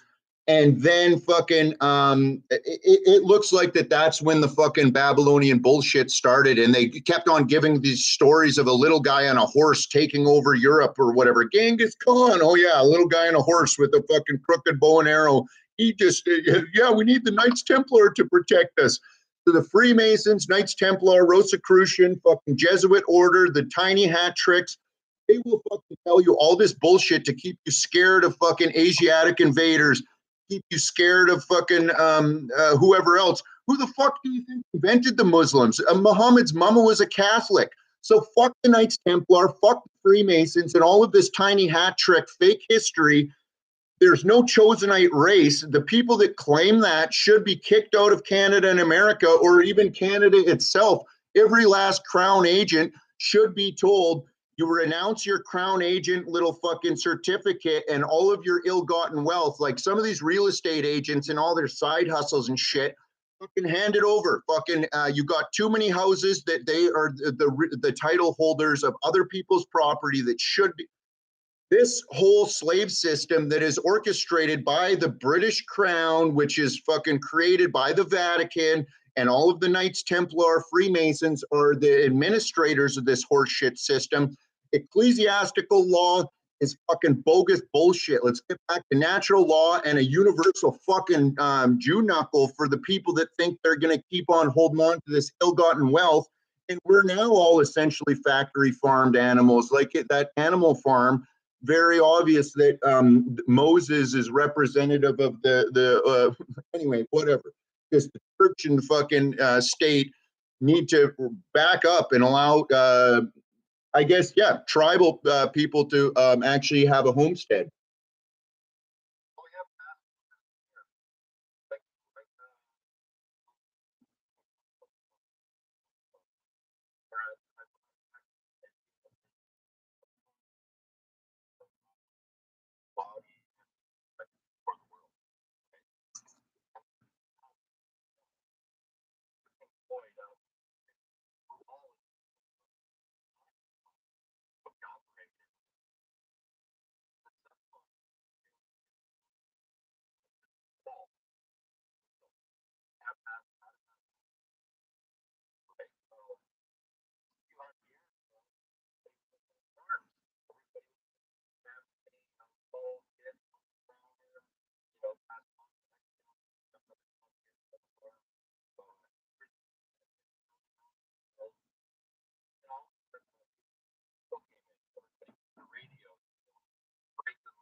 Yeah, well, and it just made me think of like all of these self.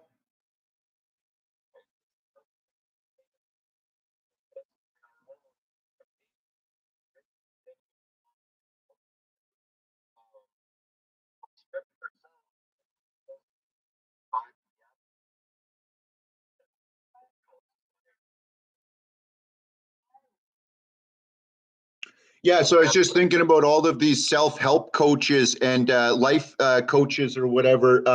What we're gonna have to open up a new Hollywood and like have like a whole new sector for rich and famous people with all of these life coaches and these women reading tarot cards and shit like this. It's like fuck women's.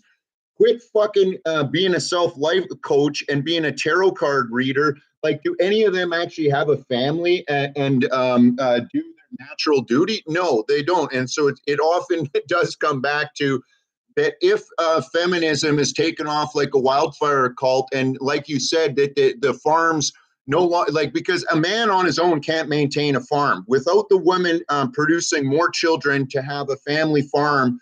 You need, and so the government steals the children, puts them in school so that there is no more cycle of farmers teaching the wisdom to the children. And it's not always the eldest that inherits the farm or the most amount of farmland. It's the most skilled farmer. If you're a fucking farming father and you see that your eldest is a lazy piece of shit that wants to just be greedy, you're not going to give him the bigger section of land. You're going to fucking give the hardworking and knowledgeable farmer, and it might even be a woman that is the hardest worker out there. But it definitely isn't going to be some self-help coach or somebody with a fucking tarot card deck that's going to take over the farm.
Well, it just made me think of this.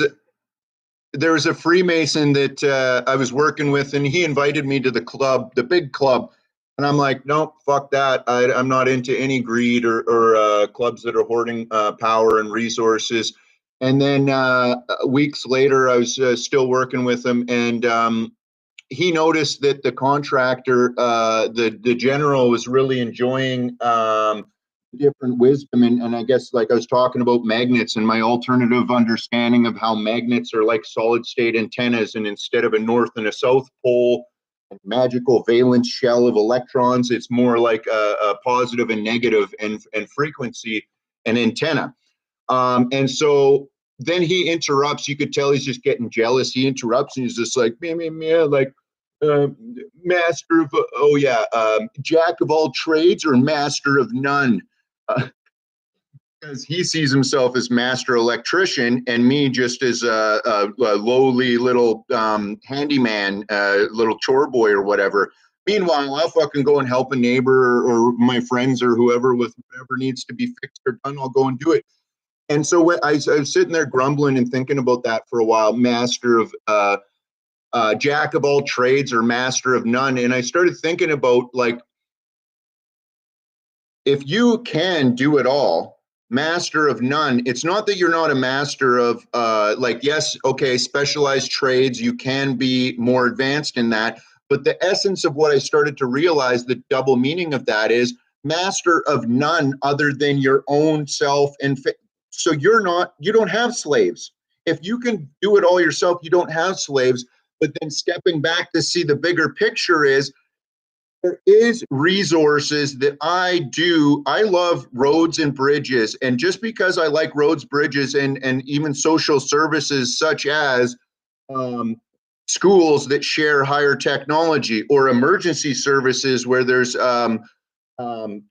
especially ambulance and doctors. I mean, we should actually have everybody trained to be paramedics and firefighters. Wherever the fire hose and the hydrant is, everybody should know how to use it, and there should be access for everyone to. So then we don't have to pay for a fucking, unless it's a big city where there's a technological culmination of people that are all wanting to advance the higher sciences?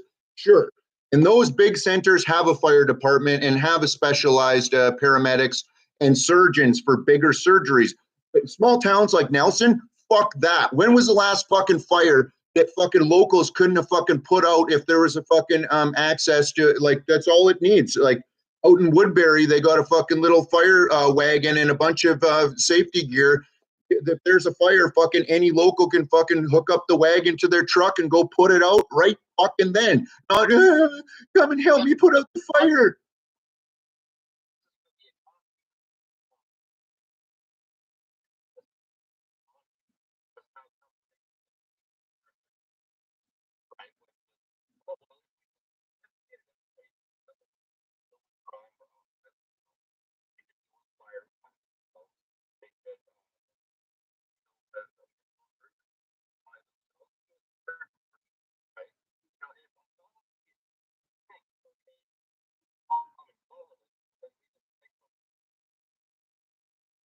Yep. And the usury system falls to shit.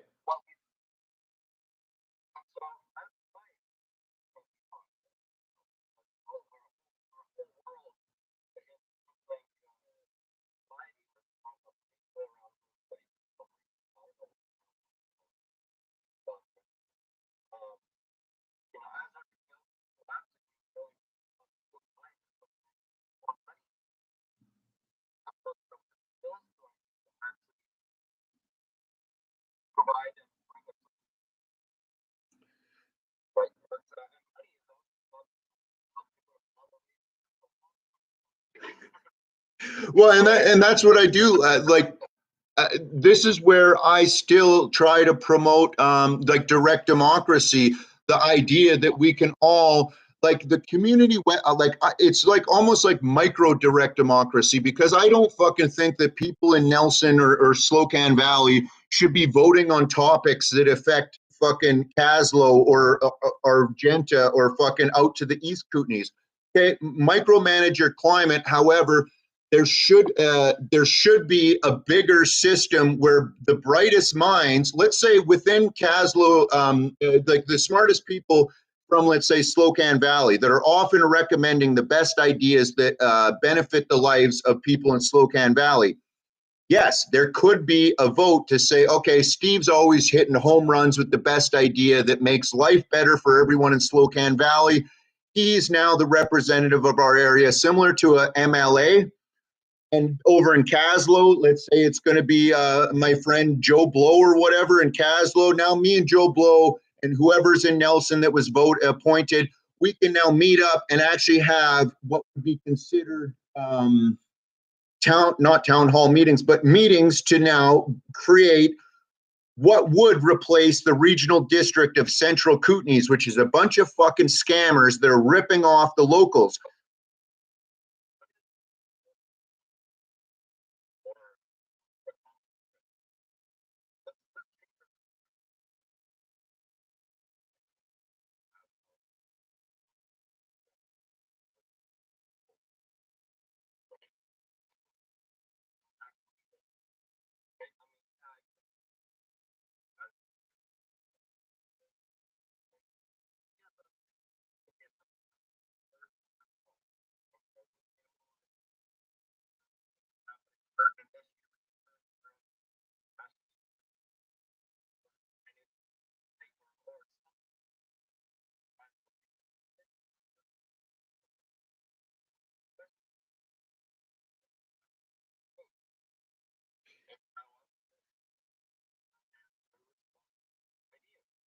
And we don't.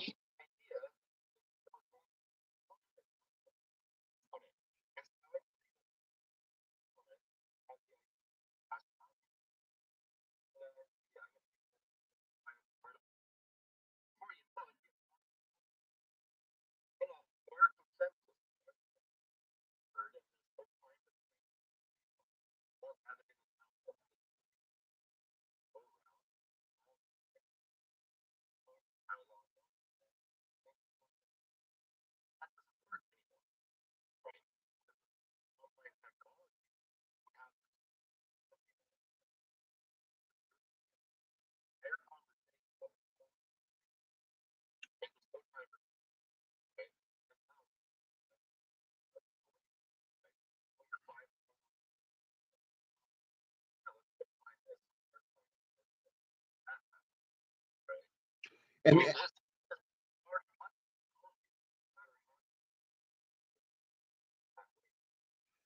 exactly. And this is what I was just thinking as you were saying that. That's why me or you, let's say I move back up and I stay up in Slocan Valley, and you are now hitting home run ideas here in the Nelson area, and then there's a guy out in Caslow, and everybody, let's say, is voting for me and you and this guy out in Caslow, and now we come together as the regional district.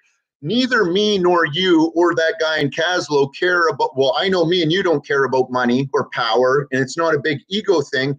It's about, like what Mike was saying, tribal. We want the best for our tribe and community. So are we going to want money to be the mayor or money to be the town council, and to then the chance for tyranny and this tyrants to get out of control? No, we don't want that.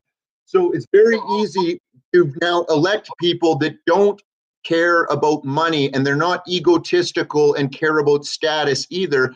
And when there is online dialogues that are freestyled and, what do you call it, spontaneous dialogue of shared ideas, it's very easy to judge who is an egomaniac, who is a greedy psychopath, and who actually is genuine, wanting the best for everyone.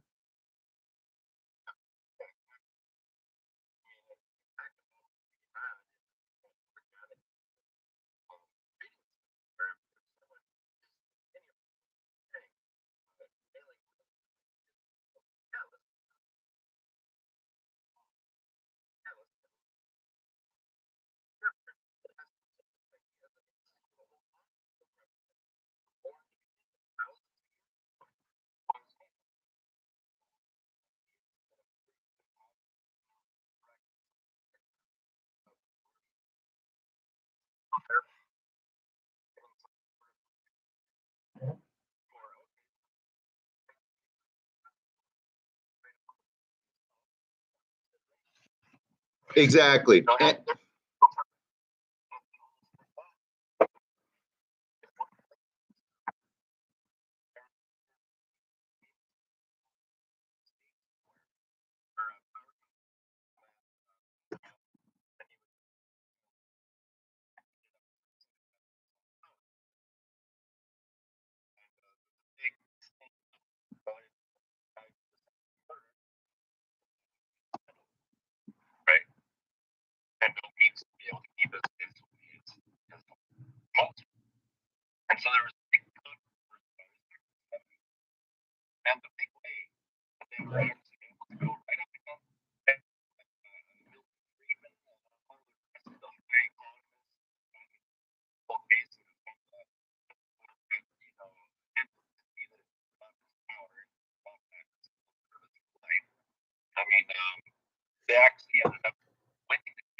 Well, and I was just, whoops.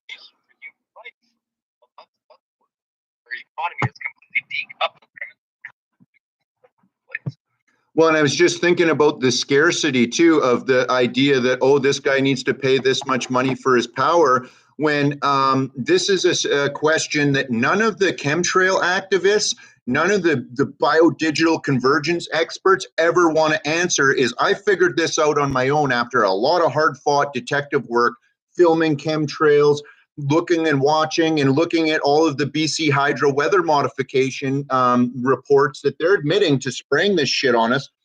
It became very clear to me that during high pressure systems, It's sunny, blue skies, and there's no clouds in the sky, and everybody's happy because they're absorbing the radiation, the frequencies coming from the sun, and we get lots of energy.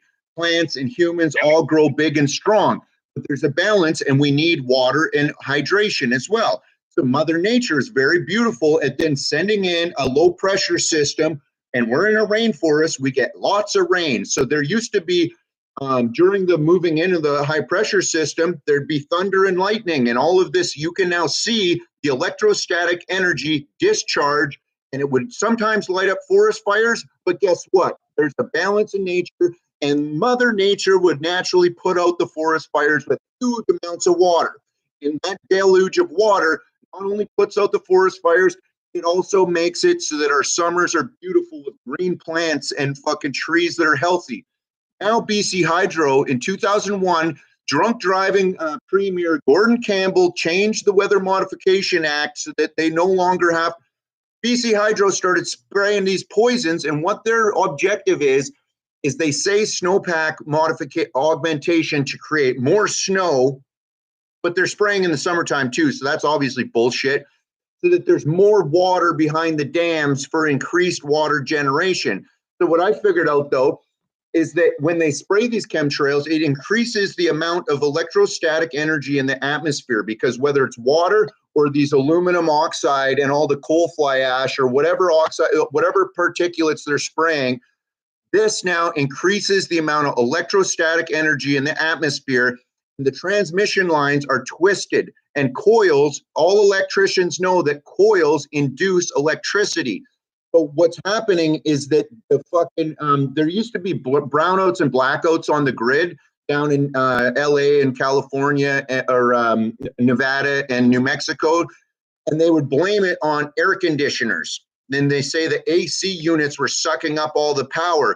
But in reality, it's those extended low pressure or high pressure systems when it's perfect blue sky days. There's not enough electrostatic energy in the atmosphere to feed everybody's power demands. So these fucking bloody snakes in charge of the power corporations, they want to now spray the particulates, get more power. So what the military calls chaff, which is like these metal plastic particulate shit that they spray out of the fucking air plastic. That shit is increasing the electrostatic energy, so they have more demand. They can supply more electricity. None of the big chemtrail activists, Dane Wigington looks like the Survivor Man winner. He won't respond to that. Deleted me. Matt Landman, who looks like a Hollywood, the same guy that played Isaac Cappy, who apparently died. That guy wouldn't respond to me. He even talked to me for several hours on the phone and was like, "This is brilliant, good information. And I'm like, yeah, put this in your documentary." Nope, didn't. And then he deleted me. Now I'm dealing with these biodigital convergence fucktards who just want to scare us of our own shadow and say that there's nanoparticulates in everything that's going to fucking turn into a fucking robot inside of us that's eating sugar. Fucking idiots will not respond to my ideas that it is essentially greedy power corporations that want to increase their fucking the power that they have by literally stealing our sunshine and the natural sunlight that shines on us. Now we have a whole bunch of fucking more. They have more power on their grid to roast us with 5G, to roast us with fucking LED lights, and like fucking how many fucking lights are they replacing on the highways? Where these fucking LED lights are way for driving. They don't provide the full spectrum like the old metal halides provided or high pressure sodiums. Plus, they are now piggybacking the 5G. Like they have dimmers on the fucking LED lights. So each one of those fucking street lights is now blasting us with 5G technology. People will say it's to drive the fucking smart cars, but I think it's more so to fry everything. If you look at the fucking health of the plants and animals and humans living around this shit, I think that it's definitely affecting people's health and well-being. And there's something called magnetogenetics or magneto, whatever the fuck. if we are getting sprayed with aluminum, barium, strontium, all these oxides, and it's, let's say it is just coal fly ash, the similar composition of coal fly ash is what they're spraying. If they're spraying that shit, we're breathing it in. If they're enriching our wheat flour and everybody's eating bread and pizza that's got iron oxide in it, or they're even telling women, oh, you're anemic, take some iron pills, which is iron oxide, not good for your health. People now can be filled with these super paramagnetic oxides, which will make them magnetically attracted to their stupid cell phones. And so now people, do you notice, they can't put it down. They just want to hold up their smartphone and fucking, oh, let's put on a Netflix and chill. So yes, I do think that there is magnetogenetics or magneto, whatever the fuck they call it, that makes people addicted to smartphones, their screens, addicted to, like I have a family member that just always wants to be near the Wi-Fi router and fucking always on their phone and shit like this. And they're miserable. You get them away from their cell phone, you get them away from all of these antennas, wow, they all of a sudden have a smile on their face and aren't depressed and aren't hooked on the cell phone. But as soon as you're in range of these fucking antennas, you're like a fucking drone. And so, yes, I do believe there's something to do with the blue light and that people are addicted to it's like they get a dopamine release from looking at the blue light, and then you look into marketing and the psychology of the way that colors affect us. What a coincidence that it's a red notification on your Facebook. Oh, I got a notification. And they get another dopamine hit because they're getting blasted with blue light, and then the fucking red light hits them, and then dopamine release. What a coincidence that the cop cars have blue and red flashing colors. So these occultists, the which?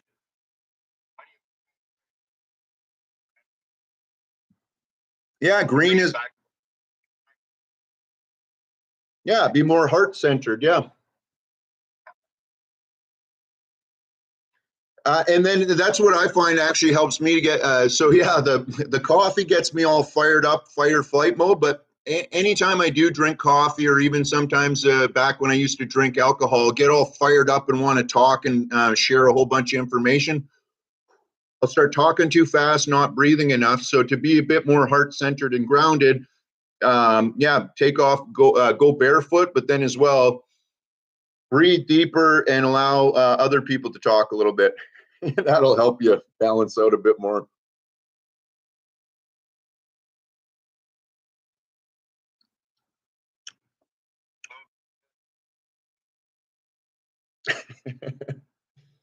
Nice. Well, I think I'm going to.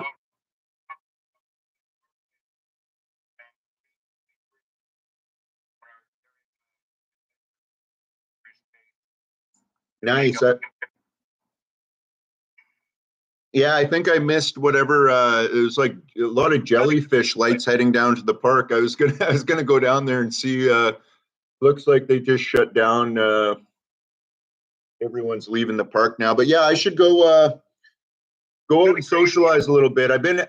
I do sure enjoy that though, is whether it's coffee or alcohol. Some of these things are social lubricants. Like that, a lot of people love just going to the coffee shop to socialize. A lot of people love to go out to the pubs, have a drink or whatever, and it's a bit of a social lubricant to help people feel a bit more relaxed and less anxiety.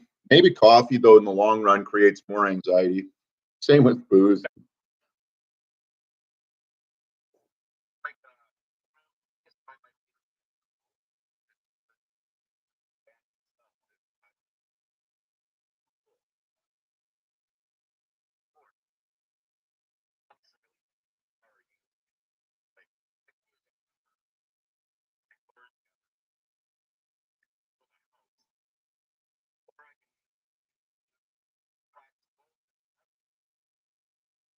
Well, it's interesting because if you look into the mythology around the Amanita muscaria, Thor would strike down, and the lightning bolts. The myth or the legend is that from Thor's hammer, when the lightning bolt strikes Earth, that's where the Amanita muscaria grows. And so the mushroom is representative of Mjolnir, the name for Thor's hammer. And so you can either use the Mjolnir to, I guess, heal your brain and fuel your vagus nerve and the acetylcholine, and same with tobacco, nicotine and the amanita. They both affect the cholinergic receptors, so your brain works better. And I also feel that that's very healing. I used to have a few concussions. I think that it actually heals concussions and like the cluster headaches I used to get, specifically on the one side at the base of my skull. I don't get those anymore. And I think that nicotinic acid, the Amanita muscaria, used responsibly, those things can actually fuel your neurotransmitters and your whole insulation between the different hemispheres of your brain and your whole overall body. And I think that that's what a lot of these yogis around Nelson, you see them that looks like they're just floating away on us. They're so skinny and so like, I was mentioning it to my Hindu buddy at the gym. He's like, he came back and he's like, man, what you said about the electricity analogies to Kundalini syndrome, he's like, that's brilliant. Because yeah, his mom he felt too much of a zealot about vegan or the like yoga.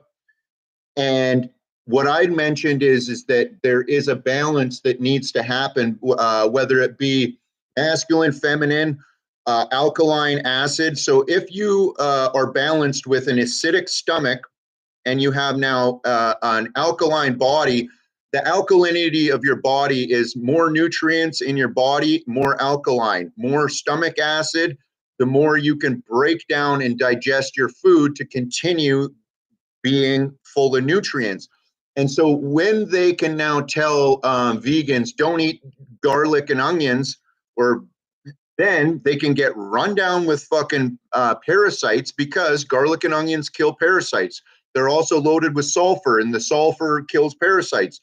And when you eat more meat, or maybe not more meat, but you have a balance of eating meat and other food balanced, you'll have a very alkaline body and strong stomach acid. But they don't have that because they're not only eating too much fruits and vegetables, they're also now drinking alkaline water and like spending $5,000 on a, like they can afford, I guess, through slavery or however they got their money to spend on fucking keg and water machines.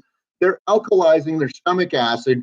They now have parasites, and it looks like that look in their eye, Kundalini syndrome it's called. And in the East, you go look up in India, the mental hospitals are filled with people, they Kundalini syndrome. And now I've been to the mental hospitals out West filled with all of these ultra spiritual yogi types. And so what I mentioned to him is that there's, and he's an electrical engineer. And I'm like, yeah, so basically with an electrical conductor, the size of the conductor determines the amp or the resistance or the ampacity, the amount of current that can travel through the conductor. The insulation determines the amount of voltage or frequency that can be contained within that conductor without having a short circuit or a ground out. And now that's what's happening with Kundalini syndrome. Oh, my phone died for the Facebook live stream. So that was a good one, though. I'm going to be happy with this live stream. And yeah, just to finish, though, that so essentially they are, if you aren't balanced with the stomach acid being strong, the alkalinity being full of nutrients, and I guess especially having those probiotics in the, and that is the one thing I will mention about maybe not eating too much garlic and onions. Or even this colloidal silver. You don't want to, I guess, ingest too much of that at all, unless it's necessary. You're fighting a virus or a virus, unless you're fighting some bacterial or fungal infection, is you want to use the antibiotics very sparingly. So colloidal silver, garlic, sage, wormwood, all of these things are fungal, antibacterial, antiparasitic. You don't want to use them all the time. There's a balance because there is probiotics in your stomach that are very much working hard to produce the B vitamins and energy you need. And you also don't want to drink too much water, and the B vitamins are water soluble. You'll flush out your B vitamins. So that's why it's a good idea to add salt into your water so that you can actually retain more of your more of your water and carbohydrates so that you can actually the fruit, yeah, bananas, mangoes, and organic milk and cream. And usually I'll put in eggs. I've been out of eggs for a bit. I'm gonna go get some. And what a difference it is when you get. My buddy Ben has always got some fresh pasture raised eggs, and or Susan down at Ellison's Market. Get the pasture raised eggs locally sourced, and then you don't have to support these factory farms, and then you can actually blend up the most nutrient dense smoothies and even have some coffee. Get some spring water too. And I wouldn't buy into that distilled water fad either. Like, do we need to drink distilled water? Spring water is just fucking fantastic for me. Fucking I could rip my shirt off and flex, or even just have an academic decathlon versus any of these people that tell you we need alkaline water, yeah, alkaline water or distilled water.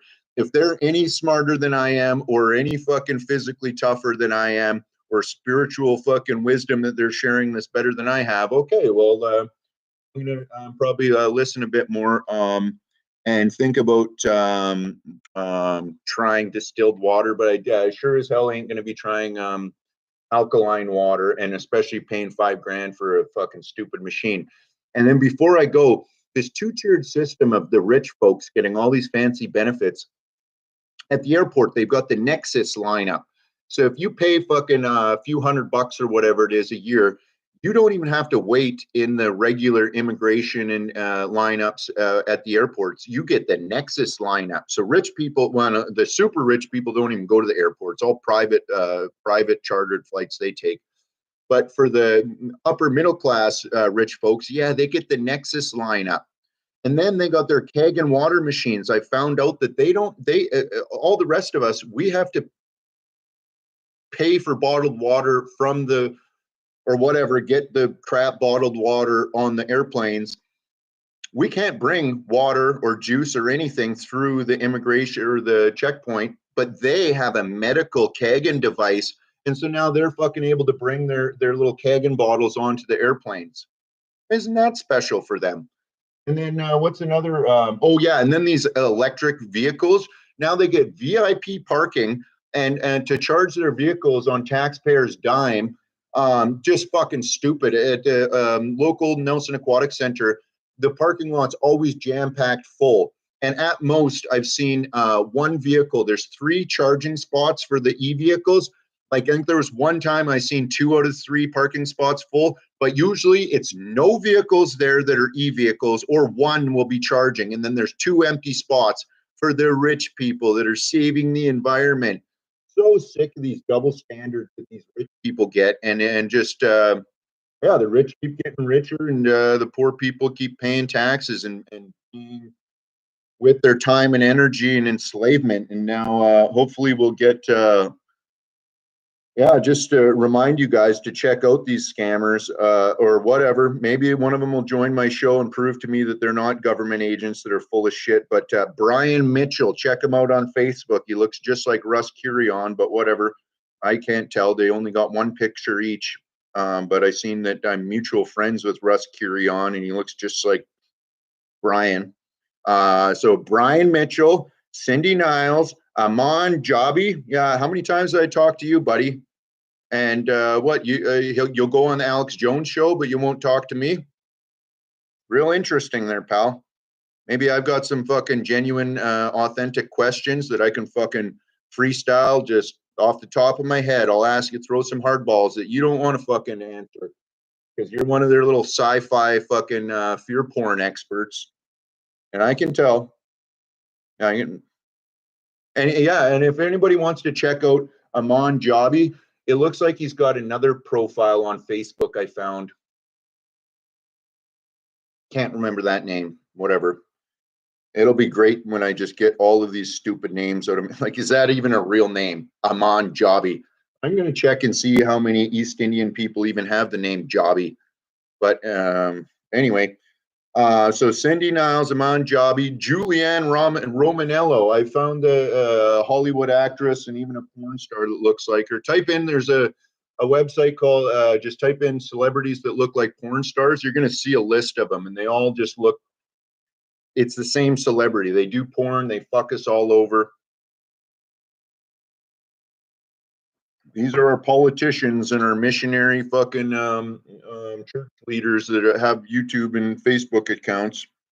And then James Scott up in Canada at the bookstore.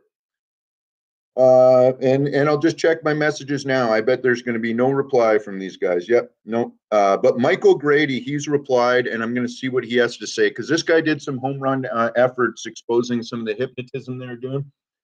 He did. I just checked the last message he told me. He's like, but that's what he said. I guess he got on to Alex Jones' show, but he said he's backed away from it. Doesn't want to go too deep down the conspiracy rabbit hole. And I'm seeing this comment from Tyra says, I always be following the fire rabbit. And yeah, I don't want to get burned too much. So I probably will be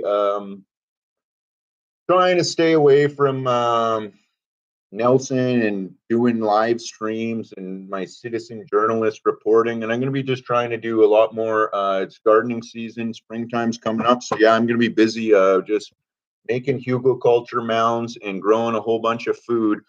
And flowers, herbal medicinal ones that are going to be a lot better than the amount that taxpayers are paying for Rose Garden, which costs the taxpayers a bunch. And any type of the ideas that I have, I had to save a bunch of the foxglove, or no, what are they called? Not foxgloves. That's what I thought they initially were, but they're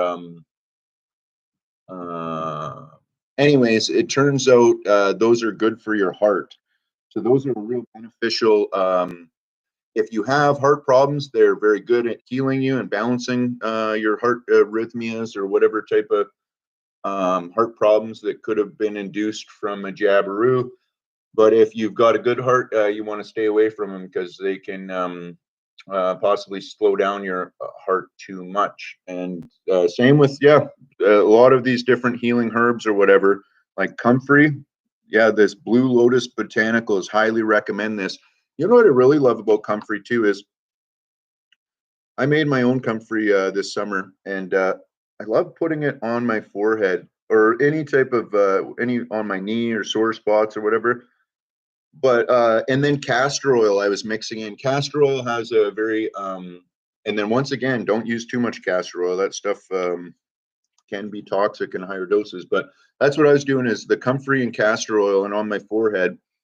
And it really did feel, I was actually even like making a paste, because instead of making a salve or totally extracting it all, I just had the just mashed up. I actually put the comfrey in the blender, and yeah, I just had like a comfrey paste that I put on my forehead. Felt so nice. It was almost like that magnetic feeling when you have two magnets that are attracting together, like shalook is the kind of the noise I like to make when I put it on. Shalook, I'd put it on my forehead and almost feel like there'd be a magnetic pull of it pulling toxins or possibly super paramagnetic what do they call them? Iron oxides or super prions, they call them, or spions, super paramagnetic ions. Anyway, you don't want to probably be eating too much enriched wheat with iron oxide in it, and whatever they're spraying in these chemtrails or geoengineering. Let's all try and make sure they stop doing that. So thanks for watching, folks. Have a good night.